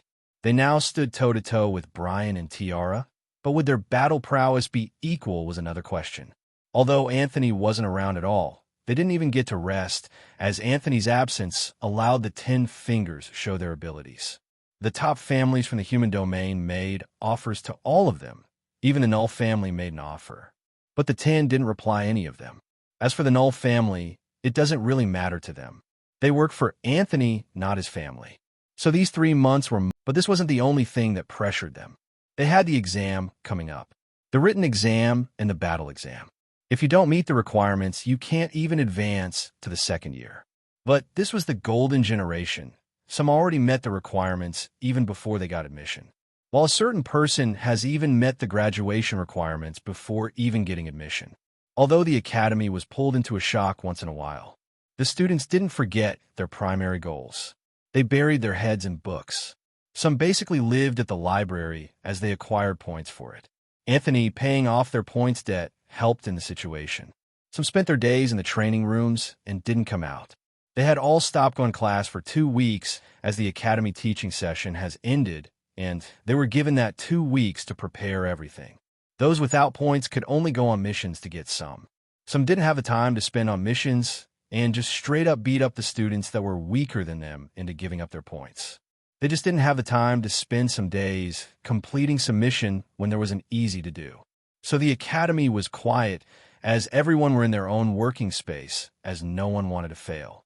The written exams were always the first to happen before the battle exams followed up. As for the 10 fingers, they gathered in Marcus's room and discussed like they didn't have exam like the rest of the students. They hadn't also seen Anthony for 3 months as he didn't entertain any of them. Even in the divine realm, his residence remained restricted, so no one saw him at all. But they weren't worried like the rest, even though they didn't know what Anthony was doing. Although they had all become strong, they still remained humble as they knew they were just wolves in a poultry farm. Sice, power is what matters the most in this world. Why do we have to read and pass a written exam? Mike said as he could be seen sitting on the ceiling while holding a book in his hand. I too don't understand this concept. Isn't it better to just create a command department and send students who want to read in command armies but hold no power to fight to that department? Ross chimed in. That department already exists, bro. Didn't you go through the academy site? The academy literally has everything. Even alchemists are here. We just don't have classes with them since we focus on different concepts. Marcus instantly replied as he looked at Ross, wondering how he didn't know this basic knowledge. The real question is why all of you are still complaining even when you have divine intellect. People have to struggle, but you don't, yet you still complaining. Spectre said as he shook his head and turned over a page in his book. Spectre, you were just too uptight. I understand you don't want to disappoint the boss, but it's good to let loose once in a while. Lit said as he didn't even bother reading and just sat down pressing his phone. I've been saying this for a while now. He is just like Clement. He doesn't talk and doesn't even reply when you greet him like he has issues with all of us. We know you are an assassin, but at least talk when you aren't killing someone, or at least make your presence known. Arnold said as he turned to Clement, who just sat down and said nothing in reply. Darkness covered Clement totally, as only his body shape could be made out. He sat there like a predator waiting for the right moment to strike his prey. He figure appeared like he was barely existing in real time. He listens to their discussion, but didn't say anything or join them. He just didn't have anything to say or add. But Lit, I haven't even seen you read a single book. You know the boss won't be happy if you fall out of the top 10. Arnold said as he looked at Lit, who was pressing his phone without caring about the exams. Others looked at him too. They knew Lit hasn't even glanced at a single book since their 2-week preparation period. They didn't know where he got his confidence from. Even Clement always read once in a while. Lit smirked at their stares. What will I gain if I tell you where I get my confidence from? After all, I stand a chance to stand at the first rank with the boss. Immediately Lit said this. Everyone frowned. The fact that he said he could stand on same rank with the boss was too daring. Although they hadn't seen Anthony for a while, they had no doubt that he would still come out on top during the written exam. Anthony was the most mysterious force to them. They had some guesses about who he is, but dared not say their guess out loud.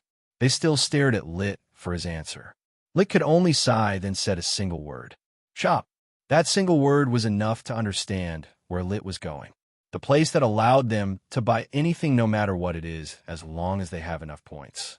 If it can sell anything, doesn't that mean it could sell the written exam questions or answers to them? It struck them. Why hadn't they thought of this? The book Mike was holding instantly left his hands and dropped to the floor. He had no need for it anymore. Seeing their reaction, Lit chuckled and said, It seemed at the end of the day, I'm the only smart one. This was how Lit was going to pass. He would simply just buy the answer to the question during the exam. Nice, simple, and easy. Then suddenly all of them grinned at the same time. Imagine 11 people holding a perfect score at the same time, and those same people were those that wrecked the mission hall. Those who were holding any book immediately dropped it. They didn't bother checking the system, as they had total faith in it. Besides, they were sure Lit must have asked. There was no way Lit was going to just blindly enter the exam with nothing in his head. I wonder when the boss will come back. Vivian said softly from another side of the room as the girls didn't join the boys in their discussion. Only a day remained before the written exam starts. In the dorm of the rank won the first year. Space spent as a figure who stood 6 feet 4 inches in height stepped out with a handsome face and a ridiculous charm. And of course it was Anthony. Anthony still radiating the F aura as usual with no changes at all. Anthony smiled as he appeared. He had been busy in that 3 months, or rather 25 years. He had been in the divine realm. He spent that time training and cultivating. Although he was blessed with the quantum manipulation ability, he still had to study it and understand and use it from the ground up. It wasn't like the authority of information that Anthony didn't need to train and could just use it from the very beginning. When Anthony was given this ability, it was literally empty and could do nothing at that point. It was up to him to create skills and techniques to use as he used quantum manipulation ability.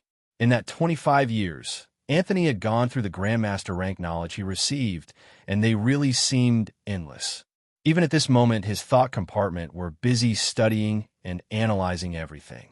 Anthony's eyes landed on his system as an interface display his current details was displayed. Name, null, Anthony. Age, 15 years old. Race, high human. Rank, Grandmaster level 9. Class, anomaly. Physiques, the beginning of all things. Bloodline, primordial bloodline. Talent, limitless. Skills, click to view. Affinities, fire, water, wind, earth, wood, lightning, light, darkness, space-time, metal, ice, void, illusion. Anthony smiled as he saw this. Some changes have been made to his status. The most notable change was his race. He has changed from human to a high human when he broke through to the Grandmaster rank. High human. The host has broken the first chain holding the human bloodline. As this is just the first chain to be broken, the host is advised to continue to strive forward. Perks. 1. The host's basic physical and mental attributes are automatically doubled. 2. Longevity. The host is blessed with an additional 500,000 years worth of vitality. 3. The host charms are instantly increased by 100%. 4. Greater destiny. As the host isn't under destiny, this perk is automatically nullified. 5. Presence. In your presence, other humans will tend to be influenced by your words. This is limited by cultivation. 6. The host resistance to poison and curses are enhanced. 7. Offspring. All direct offspring of the host are automatically granted the high human bloodline and potential. Anthony read all this with a bright smile on his face. His already ridiculous face was automatically doubled.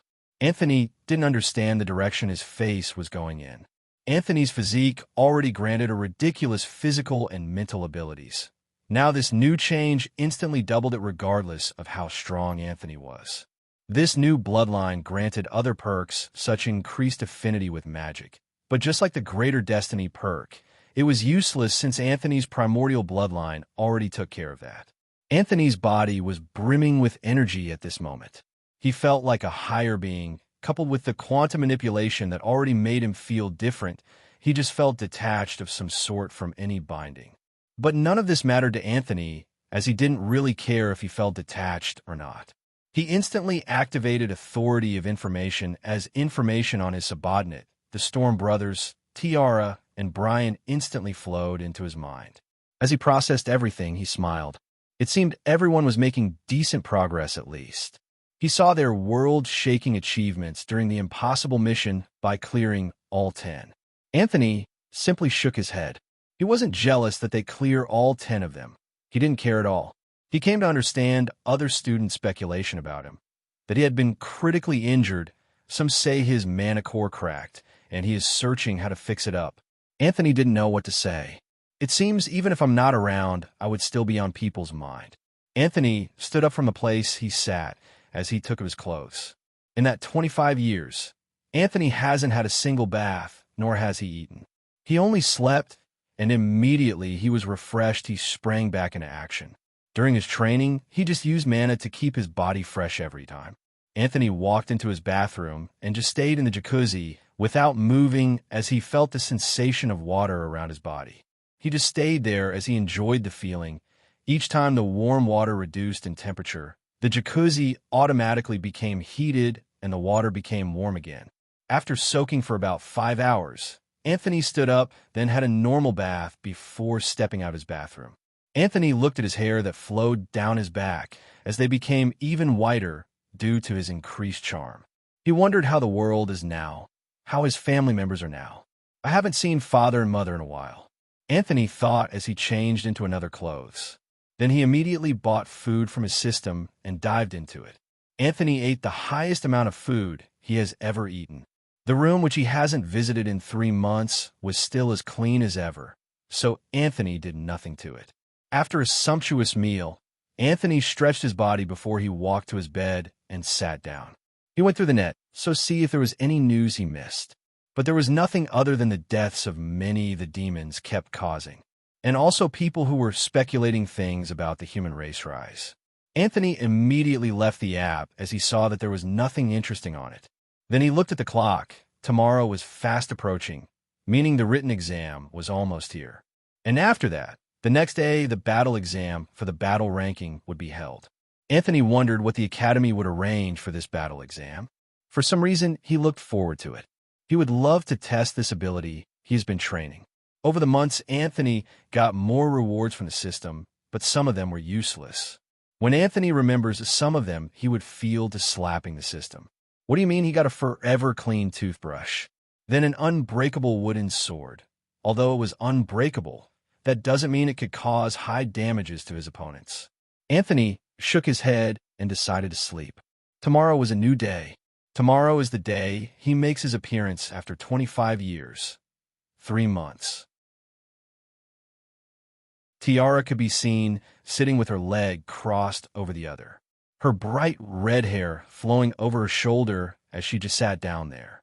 She was reading the books she took and paid for from the library. Taking books from the library to your room also required extra points. This is why some students prefer to read in the library. The library also doesn't have any closing hour or opening hour. It was basically open 24 hours a day, making it perfect. Tomorrow was the written exam, so she was going over everything possible. She had pushed herself more since the last time she witnessed Anthony's brilliance, which was on the ship when he fought Clement. She was surprised by Clement's strength. She didn't expect that the gap between them would be that big, but she felt she could close the gap in no time. But her hopes were shattered when Clement and the rest rank amok. She closed the book and sighed. In the previous written exam, she was just a point behind Brian. She won't allow that to happen this year. But as for the battle exam, she wasn't so sure about it. She had 14 people all fighting for the first place with her. She wasn't so optimistic that could even stand on the first place. She wasn't that delusional. But what she didn't know was that neither Brian nor the Storm brothers or even the 10 Fingers were vying for the first rank. The 13 of them had seen Anthony's abilities in the illusion, so they weren't so delusional about getting the first rank. They all knew Anthony remained undisputed. As Tiara was about to pick up another book, a portal suddenly opened beside her. Tiara didn't react as this portal opened. She had seen this sight a lot. This was how she met her master, or rather this is how her master usually calls for her. She just opens a portal directly in front of her, and all Tiara had to do was step in. Tiara sighed as she saw the portal. She had no qualms meeting her master. She was already done reading. She was just revising to be sure there wasn't anything she missed. Then she stood up and entered the portal, which immediately closed when she stepped into it. Tiara arrived in front of the Blood Empress, who had an aura of command and authority radiating off her body. She held a file on her hand as she went through it. The disciple greets Master. Tiara quickly greeted as she bowed the moment she arrived. The Blood Empress raised her head, and her blood-red eyes met Tiara, who was still bowing. How many times do I have to say you don't have to do such nonsense when it's just us? Tiara rose up, but she didn't reply. She just stood there and waited for her mater to continue. "How is your preparation for the exams going?" The vice president asked without any concern, as she was sure that Tiara would still be in the top 20 both in the written and battle exams. "I'm pretty much done with every preparation. Just flipping through some books to be sure I didn't miss anything useful," Tiara replied honestly. "Are you still thinking about surpassing Anthony or Brian?" The Blood Empress asked in a straightforward manner without beating around the bush. The Blood Empress understood that her disciple stood a chance against Brian and the Storm Brothers. But against those 11 human freaks, she literally stood no chance. She wanted her disciple to accept reality on time so that it won't lead to major complications later on. The Blood Empress knew that Brian had already done this and integrated with Anthony and his crew as they were always together. Tiara clenched her fist when she heard this, but she just sighed and said, "I know I can still stand at the top 3 for the written exam, but I don't know what my rank would be for the battle exam." The Blood Empress nodded at this, as she too came to the same conclusion as her disciple. "You should try sleeping this night, even if you don't need it. Just try closing your eyes." The Blood Empress gave her an advice as they discussed. The Dean's secret realm. 2 figures could be seen clashing as sounds erupted upon their constant collision. Well, more like one continued to dart around and attack from various angles while the other just defended without taking a step back or forward. No matter the amount of force the attacker used, the defender would just block it like child's play. This was a display between the Slaughterer and Brian. They were going through their last training before the exams begin the next day. "You have to be faster and sharper," the Dean said as he blocked another attack with his bare hand and the other behind his back like a master. "Your opponent won't give you time to think before you attack. They won't allow you to breathe or even counter. Always expect a trump card coming out from nowhere. Never assume they're on their last feet. Always expect them to self-destruct, even if they've used all card.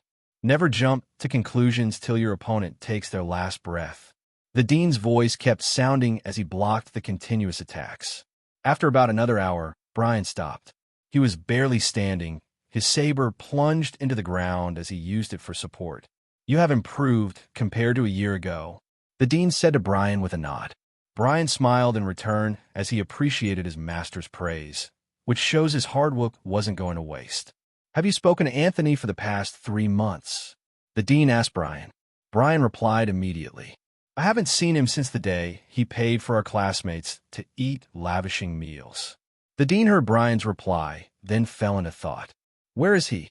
The Dean could sense everything happening in the academy whenever he... The day after the feast, the Dean had received news of Anthony's spending 70 million academy points. So he spread his senses to sense what Anthony was doing, but Anthony had mysteriously disappeared. He looked throughout the academy and even the domain as a whole, but not a single clue was found. He came to a conclusion that Anthony had left the academy by teleporting. Although this was against the rules, since the students aren't allowed to leave the academy domain unless they took a mission or it's during a holiday. But the Dean ignored this and didn't make an issue out of it as he remembered Anthony's power and abilities. He felt that the academy may have become stuffy of some sort for Anthony. So the Dean just let Anthony to do his thing. Brian looked at his master and asked cautiously, "Master, did Anthony get critically injured during his mission, or is his core having issues, or is it damaged?" Brian had also heard the rumors and speculation that Anthony was critically injured and went into hiding and was trying to heal himself. Normally, Brian won't even give these speculation a single thought, but when he connected the illusion Anthony showed him together with the rumors, it seemed true. In the illusion, Anthony had many injuries and even ran out of potions, coupled with the fact that Anthony had literally just thrown them out of his room as he was done showing them what happened during the mission. This has never happened before, so Brian had no choice than to somewhat believe these rumors. The Dean heard this question and almost laughed. Injured? Critically? Damaged core? The Dean thought, but didn't say anything as he didn't even know where Anthony was at this very moment. But he needed to at least give his student a reply, and as he was about to give it, he sensed a presence he hasn't sensed for 3 whole months. He has returned. It must be for the exams. The Dean thought. Then he looked at Brian and said, "Tomorrow is the exam. You will meet him then. Do your best and also get some sleep. Then Brian immediately disappeared from the secret realm under the dean's control. The deans looked at Anthony's direction, then shook his head as he saw Anthony taking off his clothes in order to take a bath. He removed his eyes, then disappeared. The next day quickly arrived. Those who had the nerve to sleep like Anthony and Tiara got up early in the morning since the written exam was going to be 6 hours long. Anthony made a quick work with his morning routine when he woke up. Bathed, brushed, ate, dressed, and he stepped out. The time was still 9:30 a.m., 30 minutes before the exam time. Students could be seen holding books and notes as they all went through everything they had learned. Well, some were still in the process of learning as they hadn't even completed the entire syllable, but they couldn't be blamed. Not everyone's brain could handle such learning speed. Since it was only 30 minutes remain, everyone already gathered in front of the exam hall. As for Anthony, he arrived 20 minutes before the exam time and just leaned against the wall and closed his eyes. None of them noticed him as everyone was too busy with their own dilemma. A student noticed him, but before he could say anything, they were instructed to enter the hall and get sit. At 10 a.m. o'clock, the exam started immediately. Anthony, without even wasting time, wrote down his answer and was done in an hour and a half and left the hall without wasting time. As for his subordinates, they bought the answer from the system shop for price of 1 subordinate point. They were done in 2 hours and immediately went after Anthony. Then they saw him sitting on a bench, doing nothing but stare into space. "Anthony, you are back," Evelyn said as Anthony turned to them. "I never left you, no." Anthony replied. They all nodded. They knew that Anthony was in the divine realm, even though they couldn't meet him. "How are you feeling, my 10 fingers?" he asked them. Then they all smiled and started recounting their journey throughout the months. Although Anthony already knew what happened, he just kept quiet and listened to it from their perspective. "So, how confident are you to be in the top 20 for the written exam?" Anthony asked all of them collectively. They smirked and explained how they bought the answers from the system shop. Anthony was left speechless. Well, he too cheated by always using authority of information, but he had to admit that he hasn't even thought of this method. But why think of another method when the first is working perfectly fine and has not failed yet? But imagine when half of those on the top 20 were cheating? Well, it doesn't matter. Anthony thought, Anthony, we receive an offer from your family, but we didn't accept or decline. Donna suddenly remembered this and said, "Just decline the next time. Don't leave them or anyone else hanging. Unlike other geniuses, you don't have a weakness powerhouses can exploit like families or friends." Anthony replied, as he didn't care about this. Sometime this is how major players and powerhouses get a genius under their wings. These powerhouses make proposals to these geniuses in hope of drawing them to their side. But if this genius just kept declining without giving them face, well, even while giving them face, these powerhouses would just look for another way to obtain their loyalty. They would just kidnap your family members and make you sign a mana contract that binds you and makes you unable to betray them. Well, even if you don't have parents making you an orphan, then they would use the orphanage as their bargaining chip. If that doesn't exist, then they use your friends as the chip, and if that doesn't also exist, then they just outright kill you. If they can't have you, no one will. Well, these powerhouses only go to this length for geniuses amongst geniuses. But if you aren't under this category, then they won't push it too far. They would just give up on you since you aren't the only one in the world who is that talented, and there are those even way better than you, so they don't put in that effort. This was category Anthony's subordinates were in. They were too rare to pass up. They were sure that the top families would soon start playing tricks.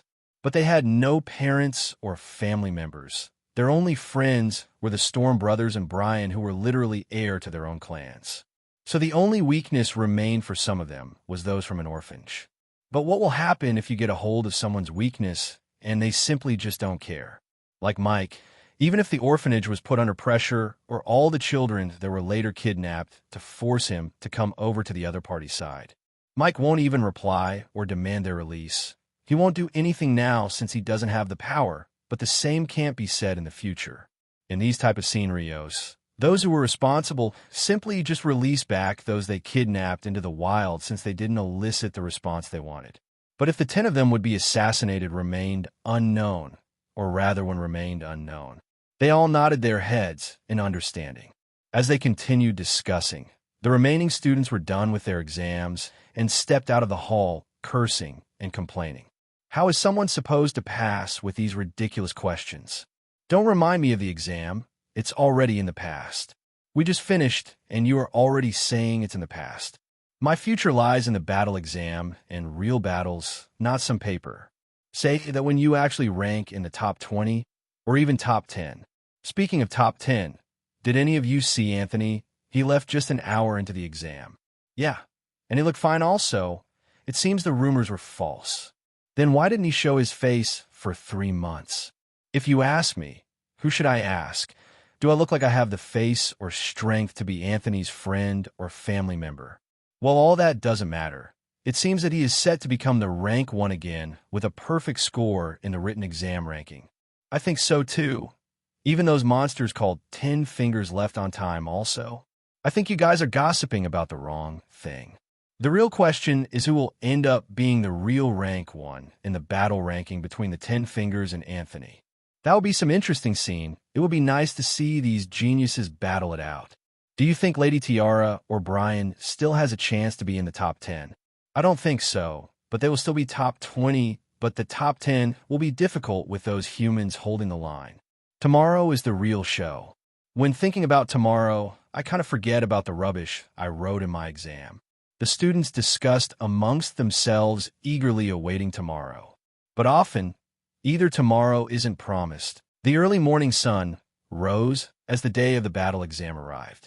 Every single one of them anticipated a change in rank due to their progress. Which one of them wasn't a genius? Which one wasn't hailed to be one of a kind? Which one wasn't the pride of their families? Even those in the top 20 still expected a change in rank, and they won't be outdone. The aura and air had shifted from that of their jovial and easygoing attitude to that of warrior. They were all ready to cut down anything blocking their path. Not a single student in the first year of the Ammonite Peak Academy was below the C rank at this moment. Their pride came from their progress, their strength, and their resolve. Which generation had managed to progress and evolve in such a manner? The answer was a resonating none. Auras of pride and strength radiated out of their bodies as they stood together waiting for instructions. Of course, not all of them radiated or flared their auras like the rest. The higher powerhouses like Anthony, the 10 Fingers, Brian, Tiara, the Storm Brothers all just stood there without any aura coming off their bodies. But those around them knew better than to approach these monsters just because of this. Even amongst geniuses there are monsters, and amongst monsters there are anomalies. Determination burned in every single fiber of their body. Everyone in the first year believed that they are destined for a greater purpose. Fate and destiny aligned with them and protected them, guided them. They each believe they are meant to stand on top of the world with other people, or at least that close. And the reason for that unshakable belief? It's simply because they are a part of the golden generation. It's just as simple as that. The ease in which they cultivated, the speed in which they comprehend battle technique and arts. Even people with the same amount of resources as them won't be as fast as them. Deep down, they all believe they could step into the top 100. Over 750 students vying for a 100 spot, well, more like 80 spots since those in the top 20 hardly even fell off their ranks. They stood waiting for instructions. None spoke to the other, as they could be each other's enemies the next second, depending the rules set for this exam. Although none spoke, the atmosphere said it all for them. Dame floated downwards with his spear, still clung to his back, as usual, and he spoke with his usual demeanor. His presence still as crushing as they remembered it to be. It seems you pigs have graduated from being a pig to being a hyena. He spoke in his usual condescending attitude that disregarded anything below him. Well, it doesn't matter if you're now a hyena. You still aren't the king of the jungle just yet. None reacted, as Dame always spoke like this, and they were already used to it. Now over to the rules of the exam. The atmosphere turned rigid as they waited. Well, this time there are no rules, no criteria, simply nothing. In a war or a battlefield, you aren't given time to prepare, You were just thrust into it without preparation, and you were meant to survive with whatever you have on you.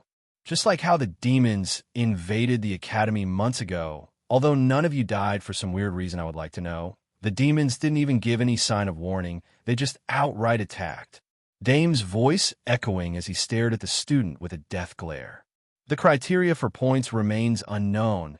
It could be saving your classmates. It could be just surviving. It could be killing your classmates and friends.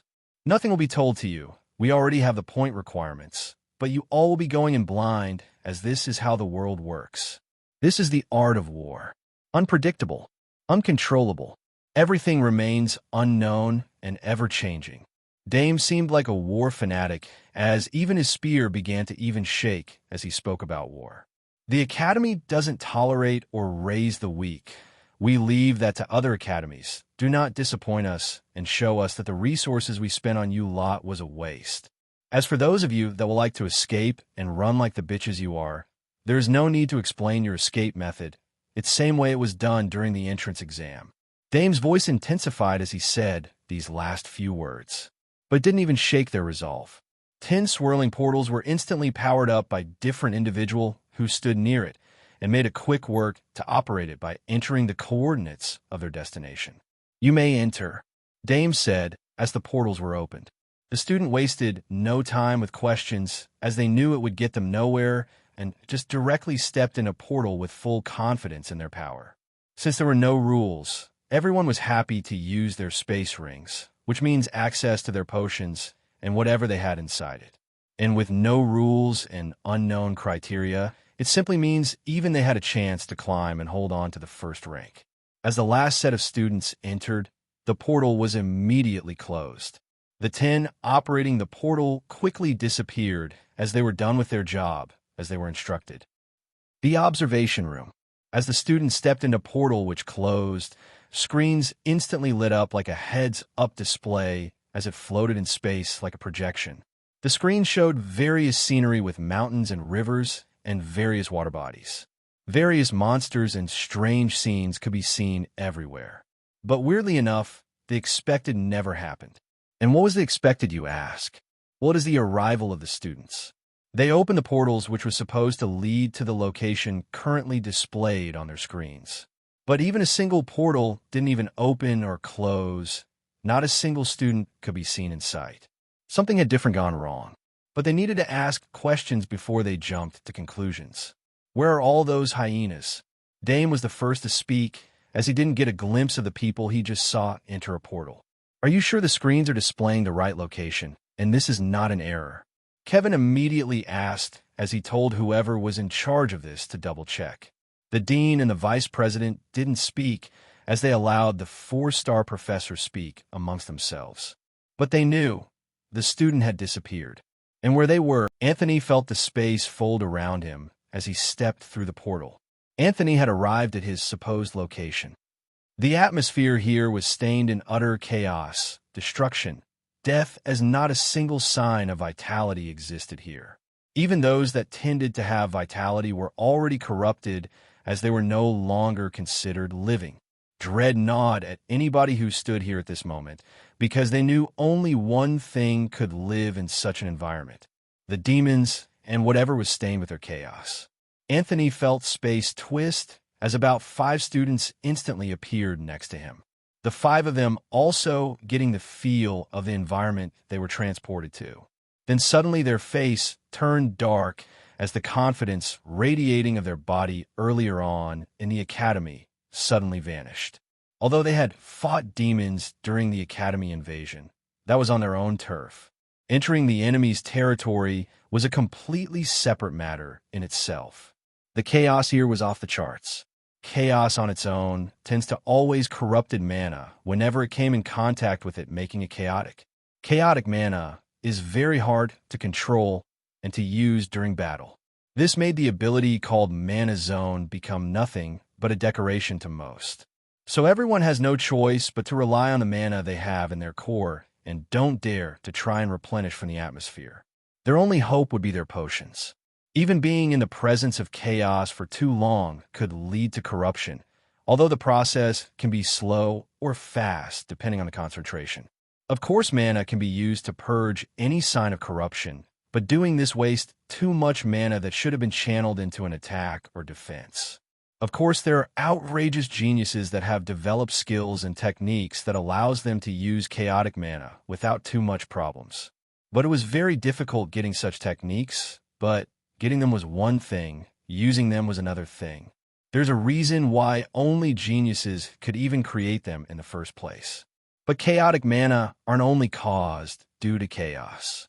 It is also caused due to intense collision of mana and elements like during war. Mana in this state becomes harder to control, but at least without the risk of corruption. As Anthony kept looking around, the 5 voices sounded. Damn it! How can the Academy send us to our deaths?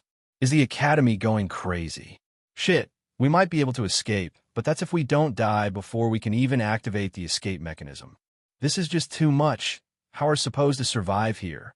They spoke amongst themselves as they ignored Anthony like he wasn't there. But it wasn't their fault. The test was indeed too much for most, Golden Generation or not. Direct teleportation to the demon's land. That was no different than a death certificate being granted. But their mistake was thinking that the Academy was responsible for this. Anthony's divine intelligence working wonders as he deducted that his current location wasn't the Academy's supposed location in less than 2 seconds. Anthony looked at the students who were still arguing back and forth. The Academy's wristwatch won't work here, Anthony concluded as he looked at Hees. Then he said to the 5 students who were there with him, "This isn't the time to complain. You should know better that the Academy won't send us here.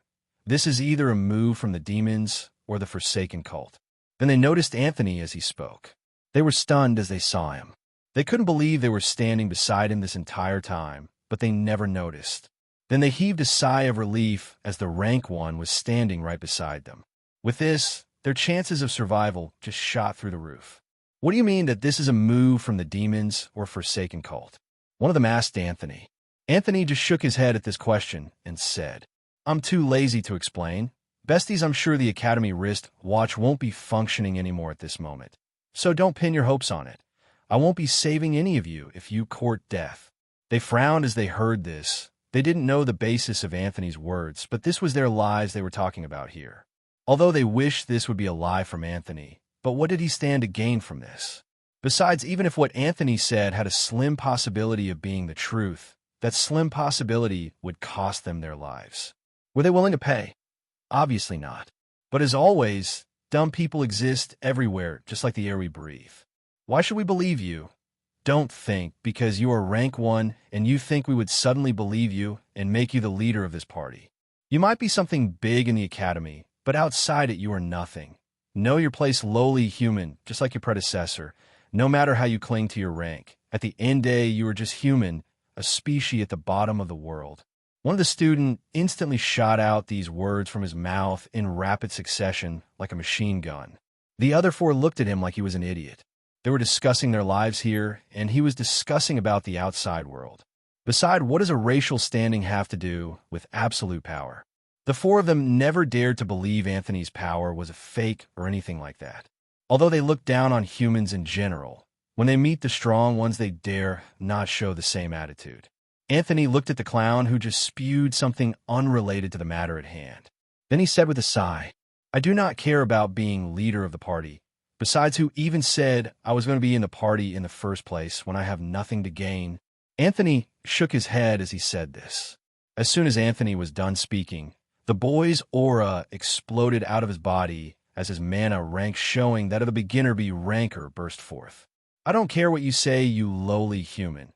You who use your family's power to clear an impossible mission, then flaunt around in a false power you do not have. Kneel before me, human.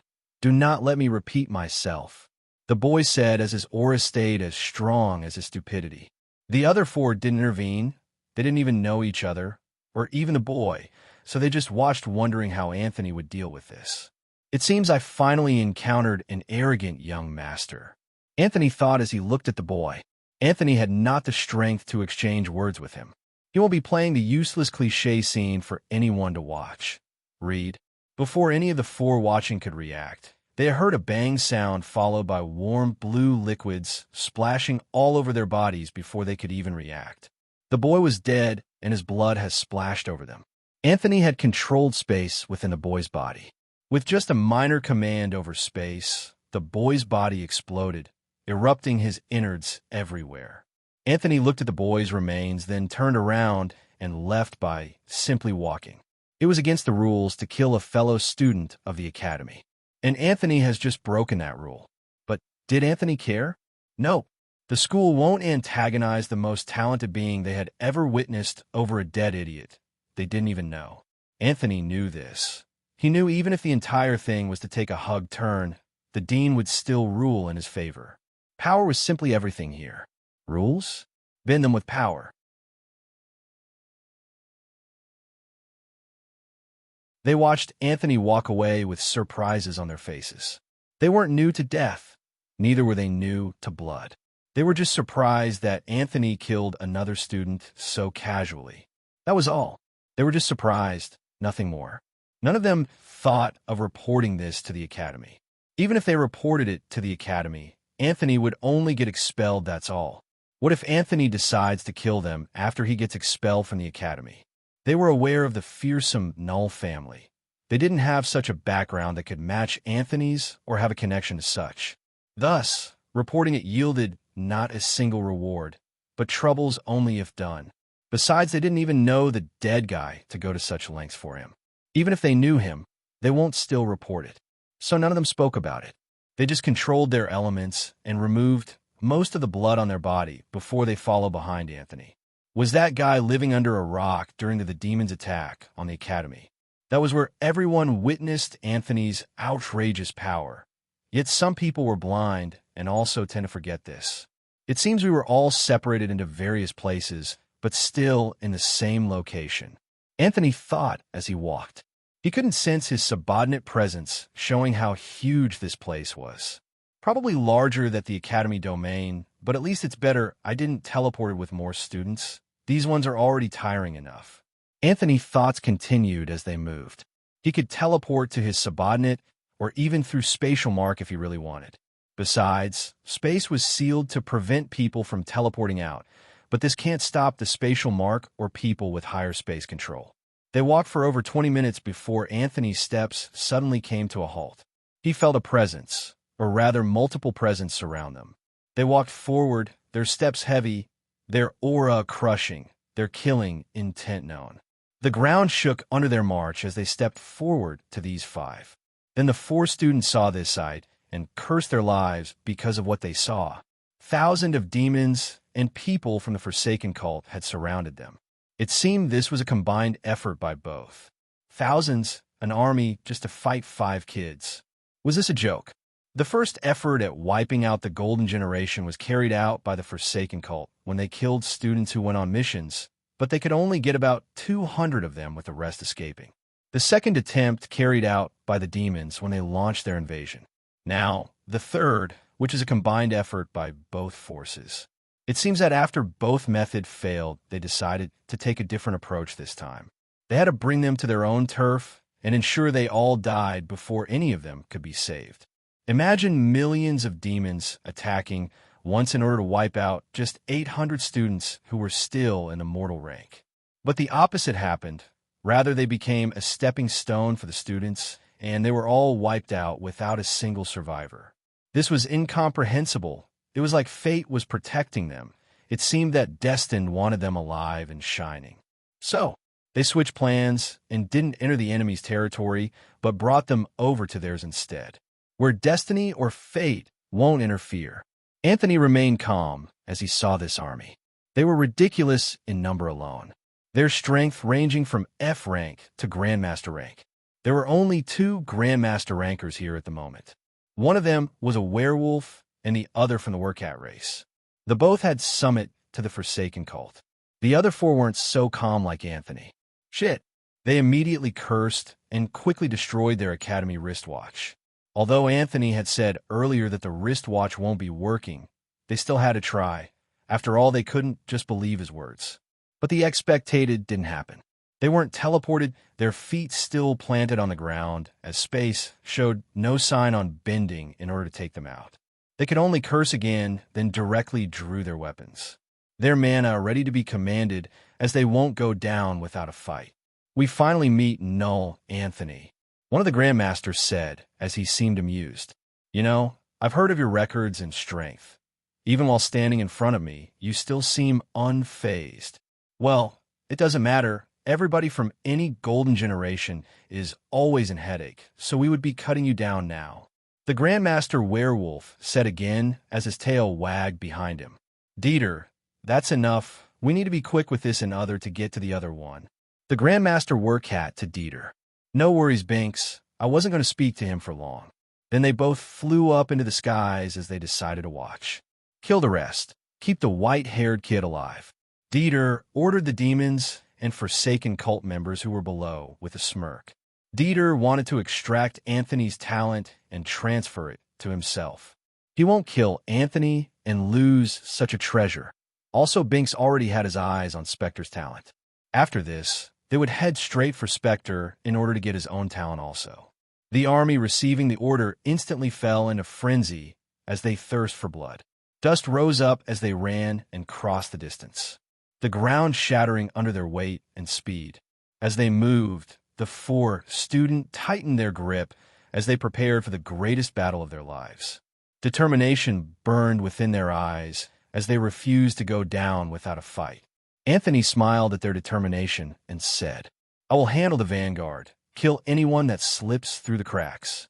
They nodded as they heard this, satisfied with Anthony stepping forward. Of course, if Anthony wanted, he won't allow any to survive, but at least the four of them should put in some work. As the demons got closer, Anthony raised his hand and unleashed an attack. Quantum manipulation, explosive shockwave. The moment Anthony used this attack, a devastating explosion resounded in the atmosphere. Boom! A compressed burst of explosive energy that expands outward instantly occurred, damaging anything within its surrounding. The rushing demons and forsaken cult instant stopped in their tracks as the explosion blasted. But before they could react, their bodies burst apart as the shockwave ripped them inside out without any chance to struggle or survive. Blood gushed out everywhere, as those that even survived the explosive shockwave were pushed back. In just one attack, in one single hand gesture, Anthony had slayed over 30% of the army just by lifting a single. At another location, Vivian had appeared together with Bringer and 50 other students. Just like Anthony, she came down to the same conclusion. Well, not that it mattered to her or anything. Regardless of whether it was the academy that sent them or not, Vivian would still fight all of them to the end. But there's a difference now. Unlike before, when immediately she senses chaos, her emotions takes a sharp turn. Now she almost felt nothing for these demons. She no longer lost her cool, but that doesn't mean she would let them survive, not like they would let her survive either. Bringer and the rest of the crew walked with Vivian as he spoke. It must be fate that brought us together. What are the odds? Vivian, still with a cold face, replied him. I'm not bound by such concept, Bringer. You may be, but I've transcended such chains. Bringer arched an eyebrow, wondering what she meant, but he didn't push. He just smiled like he understood her. Before he could even say another word. Earth magic, sinking sand. The ground beneath their feet instantly changed structure as it suddenly started sinking. Everyone instantly reacted as they moved out of the way. Since everyone has some experience, none of the students were caught in the attack. But that wasn't the end of it. As they moved out of the way, a shower of arrows appeared above them and rained down destruction upon everyone. The attack was at the master rank, so Vivian moved her hand with fluidity as she controlled the ice element and froze all the arrows before they could even get near. Well, what do we have here? What is a beauty like you doing in the academy? A man from the elf race made an entrance as the aura he gave off showed that he was at the peak Grandmaster rank. But that wasn't the end of it. Behind him, cannon fodders stood by waiting for his command as they didn't dare move without his approval. Of course, to Vivian, these were cannon fodders as they was at the master rank and below. But to others, this was an insurmountable mountain. Vivian looked at this sight with an indifferent face. Can I take on all of them? She thought. Unlike Anthony, who doesn't really care and just does things he wants, Vivian won't really allow the students to die. But that is without putting herself in danger. If saving a student here meant she would end up getting critically injured, then she won't. This is same for some of the remaining subordinate. Why don't you join my harem? I would make you the queen of this world. The Grandmaster said again, but Vivian had no time to exchange words. They were at a disadvantage. She needed to move first. So she casted a strong spell right off the bat. Mana instantly rammed out of her body as it homogenized with the ice element in the atmosphere. Ice magic, cold snap. A sudden blast of cold that instantly froze anything caught in its radius was released in an outburst as Vivian snapped her fingers. The surrounding instantly changed temperature as it dropped under Vivian's control. The ground froze as those who were unable to fly couldn't move. Those unable to defend quickly turned into ice sculptures as frost covered everywhere. Many of the demons instantly released their own spells as their defense. But Bringer didn't give them that chance as he instantly stepped forward and disappeared in a flash with red energy swirling around him. Titan technique, body type, colossal physique. Bringer's body increased in size as he dashed across the battlefield head-on. Bringer punched out without delay as the red energy covered both his fists as he moved. Bringer technique, energy manipulation, continuous rampage. Bringer took a martial stance as he deployed his new technique without hesitation or particular destination as he punched continuously into space. Since the enemies were numerous, he punched out everywhere. Boom bam asterisk asterisk. Shockwaves were instantly sent out as the red energy made contact with the surrounding. Everything was instantly crumbled under Bringer's attack that nearly stepped into the SSS rank, even while being at the S rank. Demons that tried moving out from Vivian's earlier attack were caught in Bringer's heavy attacks were instantly blown to bits without mercy under his fist. Ice Shard were sent crashing backwards in a disorderly manner. Two master rankers from a zombie race instantly appeared in front of Bringer in order to keep his destruction at bay. Chaos consolidated their swords as they moved in sync. They both slashed out, and Black Crescent sword attacks immediately went after Bringer. Bringer frowned. Then as he moved to dodge, Vivian's cold voice sounded in his ears. Ice magic, ice wall. Ice instantly turned and took shape in form of a huge wall that towered over Bringer. Boom crack asterisk asterisk asterisk. The sword attacks crashed into the ice wall and instantly ripped it apart, while also dissipating from the environment as the ice wall has done its job. On the remaining battlefield, the students engaged the weaker demons and races ranging the B rank and below, Bringer handling those a rank and above, while Vivian tried keeping some of the master rankers in check. Mana clashed with chaos as the environment instantly turned into a canvas that depicted everyone's strength and ability. The ground constantly shattering, mountains continuously rumbled as it tried to withstand the attacks. Boom crash asterisk asterisk sizzle asterisk asterisk clank asterisk asterisk. Shockwaves were sent left and right as spells were released in abundance. Sounds of metals were heard as vibrations and sparks were sent out upon their collision. The numbers of the opposition was too much to be kept in check by just 50 students. In a matter of minutes, the 50 had turned into 40 as the numbers overwhelmed them. Vivian's mana moved as she casted a spell to reduce the pressure on the students during the course of her own ice magic. Rage of the Ice Goddess.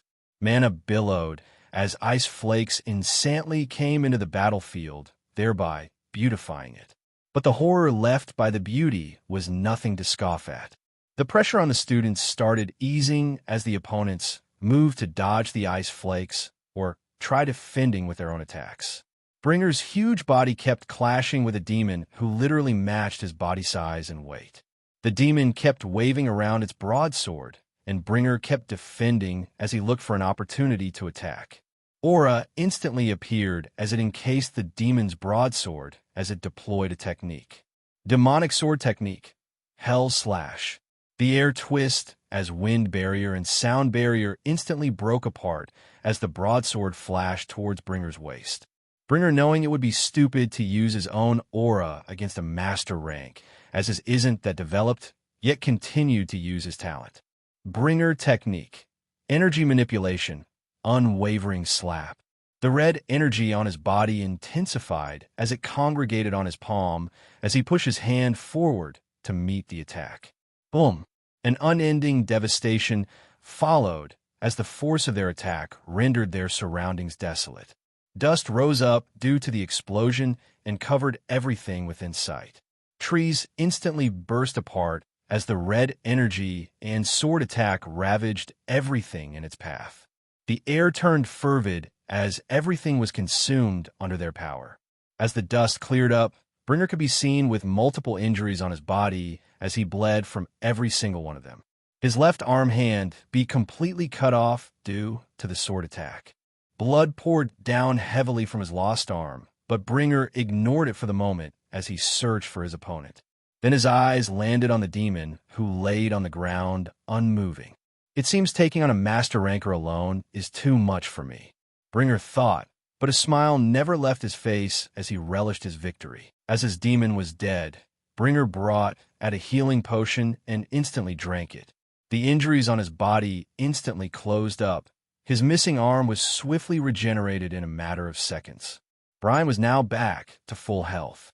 He didn't need the mana potion as he had barely even used his mana, as it was only spent on one technique. The rest of his attacks and movements were enhanced by his talent. The red energy. Bringer is still studying this talent of his till this very day. He still hadn't found the limit on this ability of his, so he uses it to do things mana could already do, thereby saving mana for him. The best part, he doesn't have to replenish or store it in his core. He just controls it with every part of his body. So during a battle, even if Bringer runs out of mana, he still has his talent that could be used endlessly till he drops dead. Right now, Bringer didn't even drink his stamina potions, as he was still brimming with energy. No race on this planet has more stamina or strength than Titans. As he was done healing, with happiness on his face, he leaped into the sky, in order to descend it into the fray of the ongoing battle as he decided to battle more. But before he could even get far, the Grandmaster from earlier flashed and arrived in front of Bringer and threw out a punch. The wind exploded as the Grandmaster Elf's fist moved forward without any retards. Bringer was unable to react as the speed was too much for him. He couldn't even see the attack coming. Only his instinct rang as his existence sensed death blazing forward with a towering momentum. Even if Bringer was a tie-in, his physique wasn't invincible. An attack higher than his defense would kill him, and if that attack landed on his head, it would certainly be mashed. But all this didn't matter, since Bringer's couldn't match the speed of a Grandmaster. His death was guaranteed. As the fist was about to connect with Bringer's head, a hand instantly materialized into existence between the two of them and caught the fist without trouble. Bam! Wind waves was instantly discharged with high intensity as Bringer was swept off his feet and blasted backwards due to force that came about as a result of collision. Bringer stabilized himself mid-air as the red energy instantly covered him. Then he stayed standing on the sky as he gazed downwards. Vivian had appeared at last moment and stopped the attack. The force of the impact didn't push her, as she remained standing as her body absorbed the impact. The elf's eyes flashed in surprise. He was surprised that a human girl could block his attack. Then he smiled and said, "I'm kind of loving you more and more. If you won't join my harem, I would just make you submit with force." The Grandmaster Elf disappeared from Vivian's view as appeared in the sky. Mana started moving in anticipation as the elf casted a spell with a smirk on his face. Elfin magic, wind magic, twistering surge. The already moving mana instantly gushed out of the elf's body as it immediately amalgamated with the wind elements in the environment. A beautiful scene instantly came into play as wind surged forth and started twisting around the students and demons alike. A highly concentrated tornadoes was instantly formed as the elf was done. It spun around everyone and everything around as it pulled everything towards it with a suction force. People immediately started screaming as they were pulled. They tried resisting with their power, but their magnificent control was no different than a pathetic control in front of a grandmaster. The elf didn't care about his own teammates. They were weaker than him. Why should he care? They were cannon fodder that could be replaced anytime at any place. Those that were sucked in were instantly twisted and diced by the spells. Vivian sprang into action as she didn't want more students to die under her watch if she could. She too was into the tornadoes, but it couldn't even damage her skin. But she had to do something regardless. Ice magic. Ice blizzard. Temperature shifted under Vivian's control as she froze everything aside the students that were near her. As her ice moved to freeze the remaining tornadoes, the elf smirked and snapped his fingers. As the sound of the snap resounded, the remaining tornadoes instantly detonated with a ridiculous force. Boom! Those that just came out of the same tornado as Vivian were instantly sent flying backwards, and they collided with everything on their path with no sign of stopping. Blood flowed out and was pushed outward by the wind as those within the detonated tornado were blasted open and died on the spot, as they couldn't just stop a Grandmaster's spell like Vivian. Vivian's face still as expressionless as ever as she saw this scene. The 50 students she came along with, only 5 remained as the rest were sent to meet their maker. Even the demons and the forsaken cult members in the tornado weren't spared. The elf had used her inexperience against her. Although she was powerful, she isn't as experienced as a veteran. Unlike Anthony, she didn't have a battle experience skill. If you had just surrendered and came with me when I asked, this won't have happened, they lost their lives because of your selfishness. I could have spared them. But the reaction the elf expected wasn't there. He had expected that after Vivian had made multiple moves to save the other students, that she would be devastated or angry or emotional when she sees more than half of them reduced to nothing but blood and innards. But he had guessed wrong. There was simply no emotion on her face or in her heart. She would save those that she could and leave those she couldn't. She didn't know them to have any emotions towards them. Her saving them earlier was already generous on her part. Her eyes moved from the visceras of their corpse and landed on the elf, who just kept smirking. Her eyes still as calm. Mana moved subtly under her control as it mingled with the ice and space element. Her lips parted as she cast it. Ice magic, spatial freeze. The elf's eyes instantly squinted as it sensed space freeze all around him. The temperature around him dropping as space froze. As a veteran, he wasted to no time and tried to escape this containment, but Vivian was already upon him. She appeared in front of him with blinding speed and punched out with an insane force. Ice magic, physical type, ice punch. Vivian's hand coated in ice pushed forward and rammed into the elf's head. Bam! Upon the connection of the head and a fist, the head was instantly jerked backwards, and it dragged the neck and the entire part of the body with it. Frost covered the elf's body as he was sent flying without any chance to dodge the attack from Vivian. His body slammed into the ground as it formed a deep ravine under the sheer power of the punch. Binks and Dieter were bewildered when they saw Anthony's move. He had taken 30% of the army with one attack, but it didn't really matter as their army was still in the thousands. They didn't believe he had mana to cast such things continuously. They weren't the only ones who were shocked. The 4 students behind Anthony were also stunned. They looked at him in horror, imagining how stupid that other guy must have been to tell Anthony to kneel. What a monster! Such words struck their minds. But they were glad such monster was on their side. Anthony just smiled as he loved this display. He had worked tirelessly on this. Obviously, he would abuse it. He wasn't done just yet. Quantum manipulation, particle scramble. Anthony displayed another skill as he controlled the internal particles of his opponents. Thousands of enemies felt their body start shaking uncontrollably as Anthony threw their body into a complete state of chaos as he interfered with their neurological process. They all lost control over their bodies as they started spasming and screaming on top of their lungs as they felt like their fundamental state of being was being restructured. Anthony had destabilized the entire team just with another gesture. He wasn't really interested in these weaklings. Not even the werewolf or werewolf were worth his time. He personally wanted the big shots to attack, and not these ants. Anthony sighed as he turned to the remaining 4 students and said, I've destabilized them.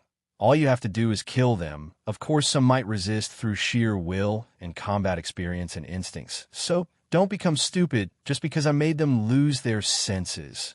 The 4 of them gulped as their ears rang from the constant screams of thousands. They solemnly nodded at Anthony before they immediately attacked without wasting time. They couldn't waste this precious opportunity. Of course, the opportunity they meant was their opponent's space ring. The resources and treasure inside would be worth a lot if they used it or sold it to the Academy. Either way was a win for them, unlike Anthony, who just destroys them without care. Before Anthony could turn his head to face the 2 Grandmasters, a claw instantly appeared in front of him, just a few inches away from ripping away his face. But Anthony didn't move as Infinity stopped the claw before it could even get any closer. Dieter had made a move. But it wasn't only him, as Binks nimbly manifested behind Anthony as his claws shot forward directly for Anthony's heart. But sneak attacks had no effect on Anthony. Quantum manipulation, quantum phasing. As the claw instantly made contact with Anthony's body, it seemed to pass through his body like Anthony didn't exist in the first place. Anthony's body seemed to become ethereal for a second as the claw flashed by before materializing back to its normal state. Then they both swiftly darted backwards as they didn't stay in close range. They both stood in front of Anthony and watched him with their deadly eyes. They were veteran enough to know when someone was strong and when they weren't. Seeing Anthony attack a second time made them realize that Anthony was dangerous. They earlier believed that Anthony couldn't dish out such attacks continuously without burning up his mana. Then it struck them after Anthony used the second attack. They didn't feel or sense any mana movement during the first or the second, which led to believe Anthony's skills didn't require mana in the first place. So they instantly sneak attacked him without hesitation. He is dangerous, they thought. Dieter and Binks looked at each other for a split second, but as people who had fought many battles and survived together, they understood each other very well. Mana rippled as both of them used a similar techniques at the same time. Werewolf technique, perfect transformation. Wercat technique, perfect metamorphosis. Mana whistled around them as they both instantly shifted into a primal state. Their ears elongated, their claws stretched out more as it glowed for a moment. Furs stretching out their bodies as muscles bulged and they increased in height. They were menacing. Their killing intent exploded forth as it blanketed everything. They were like wild beasts, but they still held their consciousness and judgment and sense of reasoning. Truly a perfect transformation. Anthony took in all this with an indifferent gaze. He simply drew his katana. Anthony had spent years in the divine realm without any action. Although these people were too weak to elicit any reaction from him, they were worthy muscle-stretching partners. They both disappeared at the same time as they rushed at Anthony at the same time. The ground ruptured under their feet as they blazed forward with their claws. Binks was the first to arrive. As a Wercat, his speed and nimbleness was unmatched. But Binks' element made him even more terrifying within his rank. He didn't bother to test the water with Anthony. Lightning crackled on his claws as aura was insanely manifested on his claws. They both interlocked as Binks sent out a devastating attack towards Anthony with a maddening speed and power. Binks' claw technique, electrifying rend. Binks swung his claws mid-air as he left terrifying tendrils of lightning in his attack. The attack moved forward with an unrelenting momentum towards Anthony, threatening to devour him whole. Lightning crackled as Anthony raised his sword in reply. Aura instantly burst forth as it embedded itself into the katana together with the lightning. Anthony then sloshed at once. Endless technique, katana series, raising swing. A crescent-shaped sword attack made out of lightning instantly left Anthony's katana as it met Binks's own attack. Boom, crackle, asterisk, asterisk, sizzle, asterisk, asterisk, crack, asterisk, asterisk. A cataclysmic combustion followed as everything was instantly erupted into destruction. Shockwaves were sent out under the force of their class. Space collapsed together with mountains that stood tall earlier, cracks spreading everywhere as lightning razed everything without end. But that didn't stop Dieter at all. He pushed through the shockwave of their attack and arrived beside Anthony. Fire blazed his claws together with aura as the temperature in the environment instantly increased without warning. Dieter claw technique, Inferno Claw.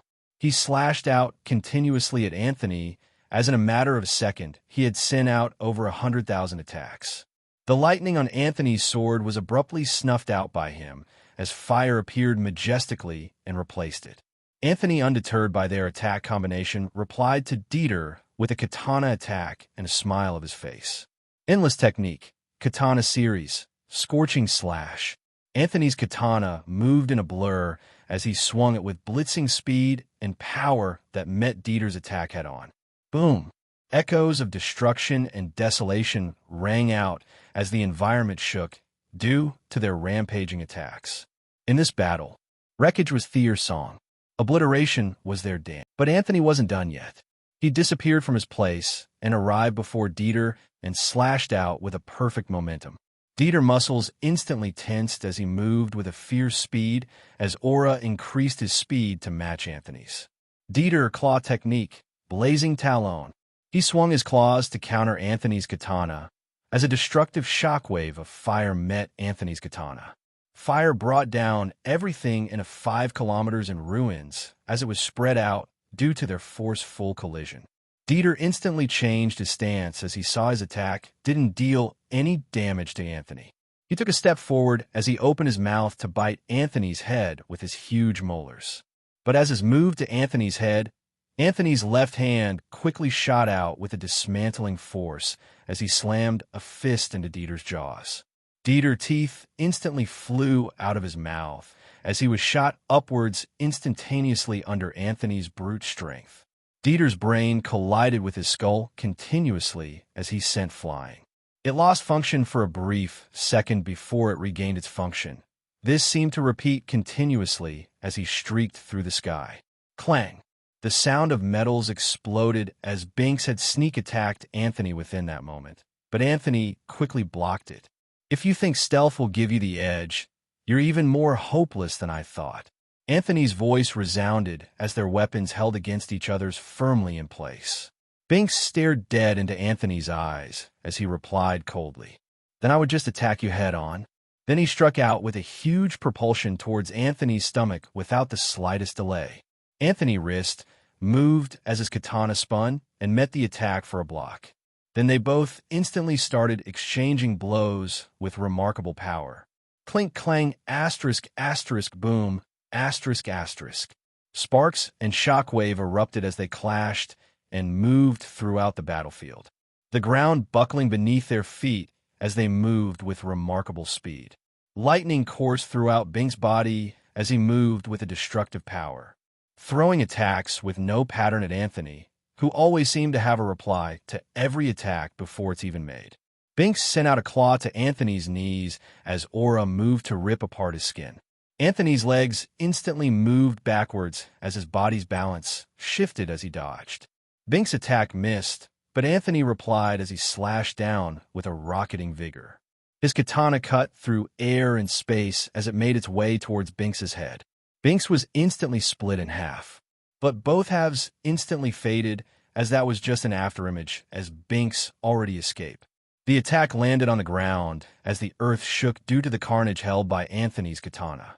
The long sword mark ransacked everything as the air shook under Anthony's authority.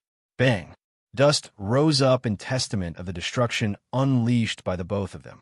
A deep chasm formed from Anthony's sword attack.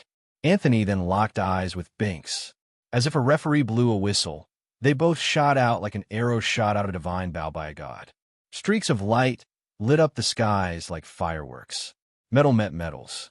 Aura met aura. Strength met strength. They only left flashes of light in their wake as they moved for their own, but similar purpose. Sounds kept going off, but whenever the sound had occurred, they were never there. They were simply too fast for sound to even keep up, which made it seem to be working in overtime. Sound barrier was destroyed multiple times as they danced across the battlefield without care of who or what was in the way. Binks' momentum kept building as he seemed to increase his battle strength and force with each passing minute. But it didn't matter to Anthony. His katana moved just as heavy, just as relentless, just as fluid. As they beautifully painted the skies with their colorful attacks, Binks changed his stance and raised his paws to the sky. Lightning instantly coursed his being as the sky instantly followed suit. The world was dyed in purple color as lightning converged under Binks' control. Weather changed in itself as tendrils of lightning bolts struck continuously with ridiculous energy. Binks floated up and stood there with the huge energy dancing violently around him. Then he swung his paws downwards as he released his technique as he had finished building up his momentum. Binks' claw technique, searing bolt release.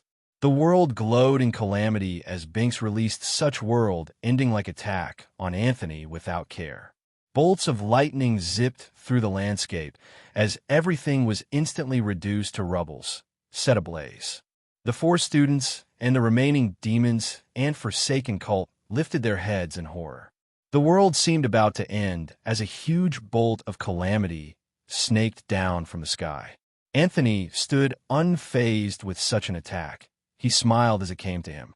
Should I just physically tank the attack to test how good my endurance and defense are? Anthony thought seriously. No, I'm good. He ended his thoughts with that, as he simply just raised an arm in response. Quantum manipulation, momentum shift. As the attack was about to land on Anthony, space seemed to bend as Anthony forcefully changed the direction and course of the attack effortlessly. The calamitous attack instantly changed direction under Anthony's control as it moved towards Dieter as it destroyed space. Boom, sizzle, asterisk, asterisk, crackle, asterisk, asterisk, brrzzz, asterisk, asterisk. The thunderclap instantly struck Dieter's location with a monstrous immensity and power. The world shook under such force as earthquakes were sent everywhere. Wind typhoons were instantly formed as lightning tore through everything and anything. The terrains was forcefully changed under such violence. Trees that stood earlier now broke into pieces as it was set on fire. The air exploding continuously as it tried resisting. Space bursting apart as it moved to mend itself under such duress. The ground was full from debris from charred mountains, fallen cliffs, destroyed roots. And of course Dieter didn't survive that attack. His body wasn't anywhere to be seen after such energy eruption, as even his corpse didn't survive it. The students and demons were also wiped out under such dominance. They had no chance of surviving that attack, even if it wasn't directed at them. Anthony hadn't bothered to save them, as this wasn't his problem or concern. Smokes and fumes cleared as only Anthony and Binks stood in such destroyed milieu. Binks was pale as his breathing rhythm seemed unstable as he had channeled most of his mana into that attack. Ow! Binks' voice boomed through the atmosphere as he spoke with a shock-riddled voice. He wasn't angry or sad from Dieter's death. He didn't even care, but he didn't seem to comprehend how Anthony had shifted his attack with just a single gesture. This was mind-boggling to him. Such an ability was already outrageous in itself, and not even requiring mana to use made it more broken. Every blow you attempt is a testament to your own futility. I have already transcended the limits of your understanding. You fought well, but the truth is simple. You were barely and merely a ripple in my ocean, unable to stir the depths.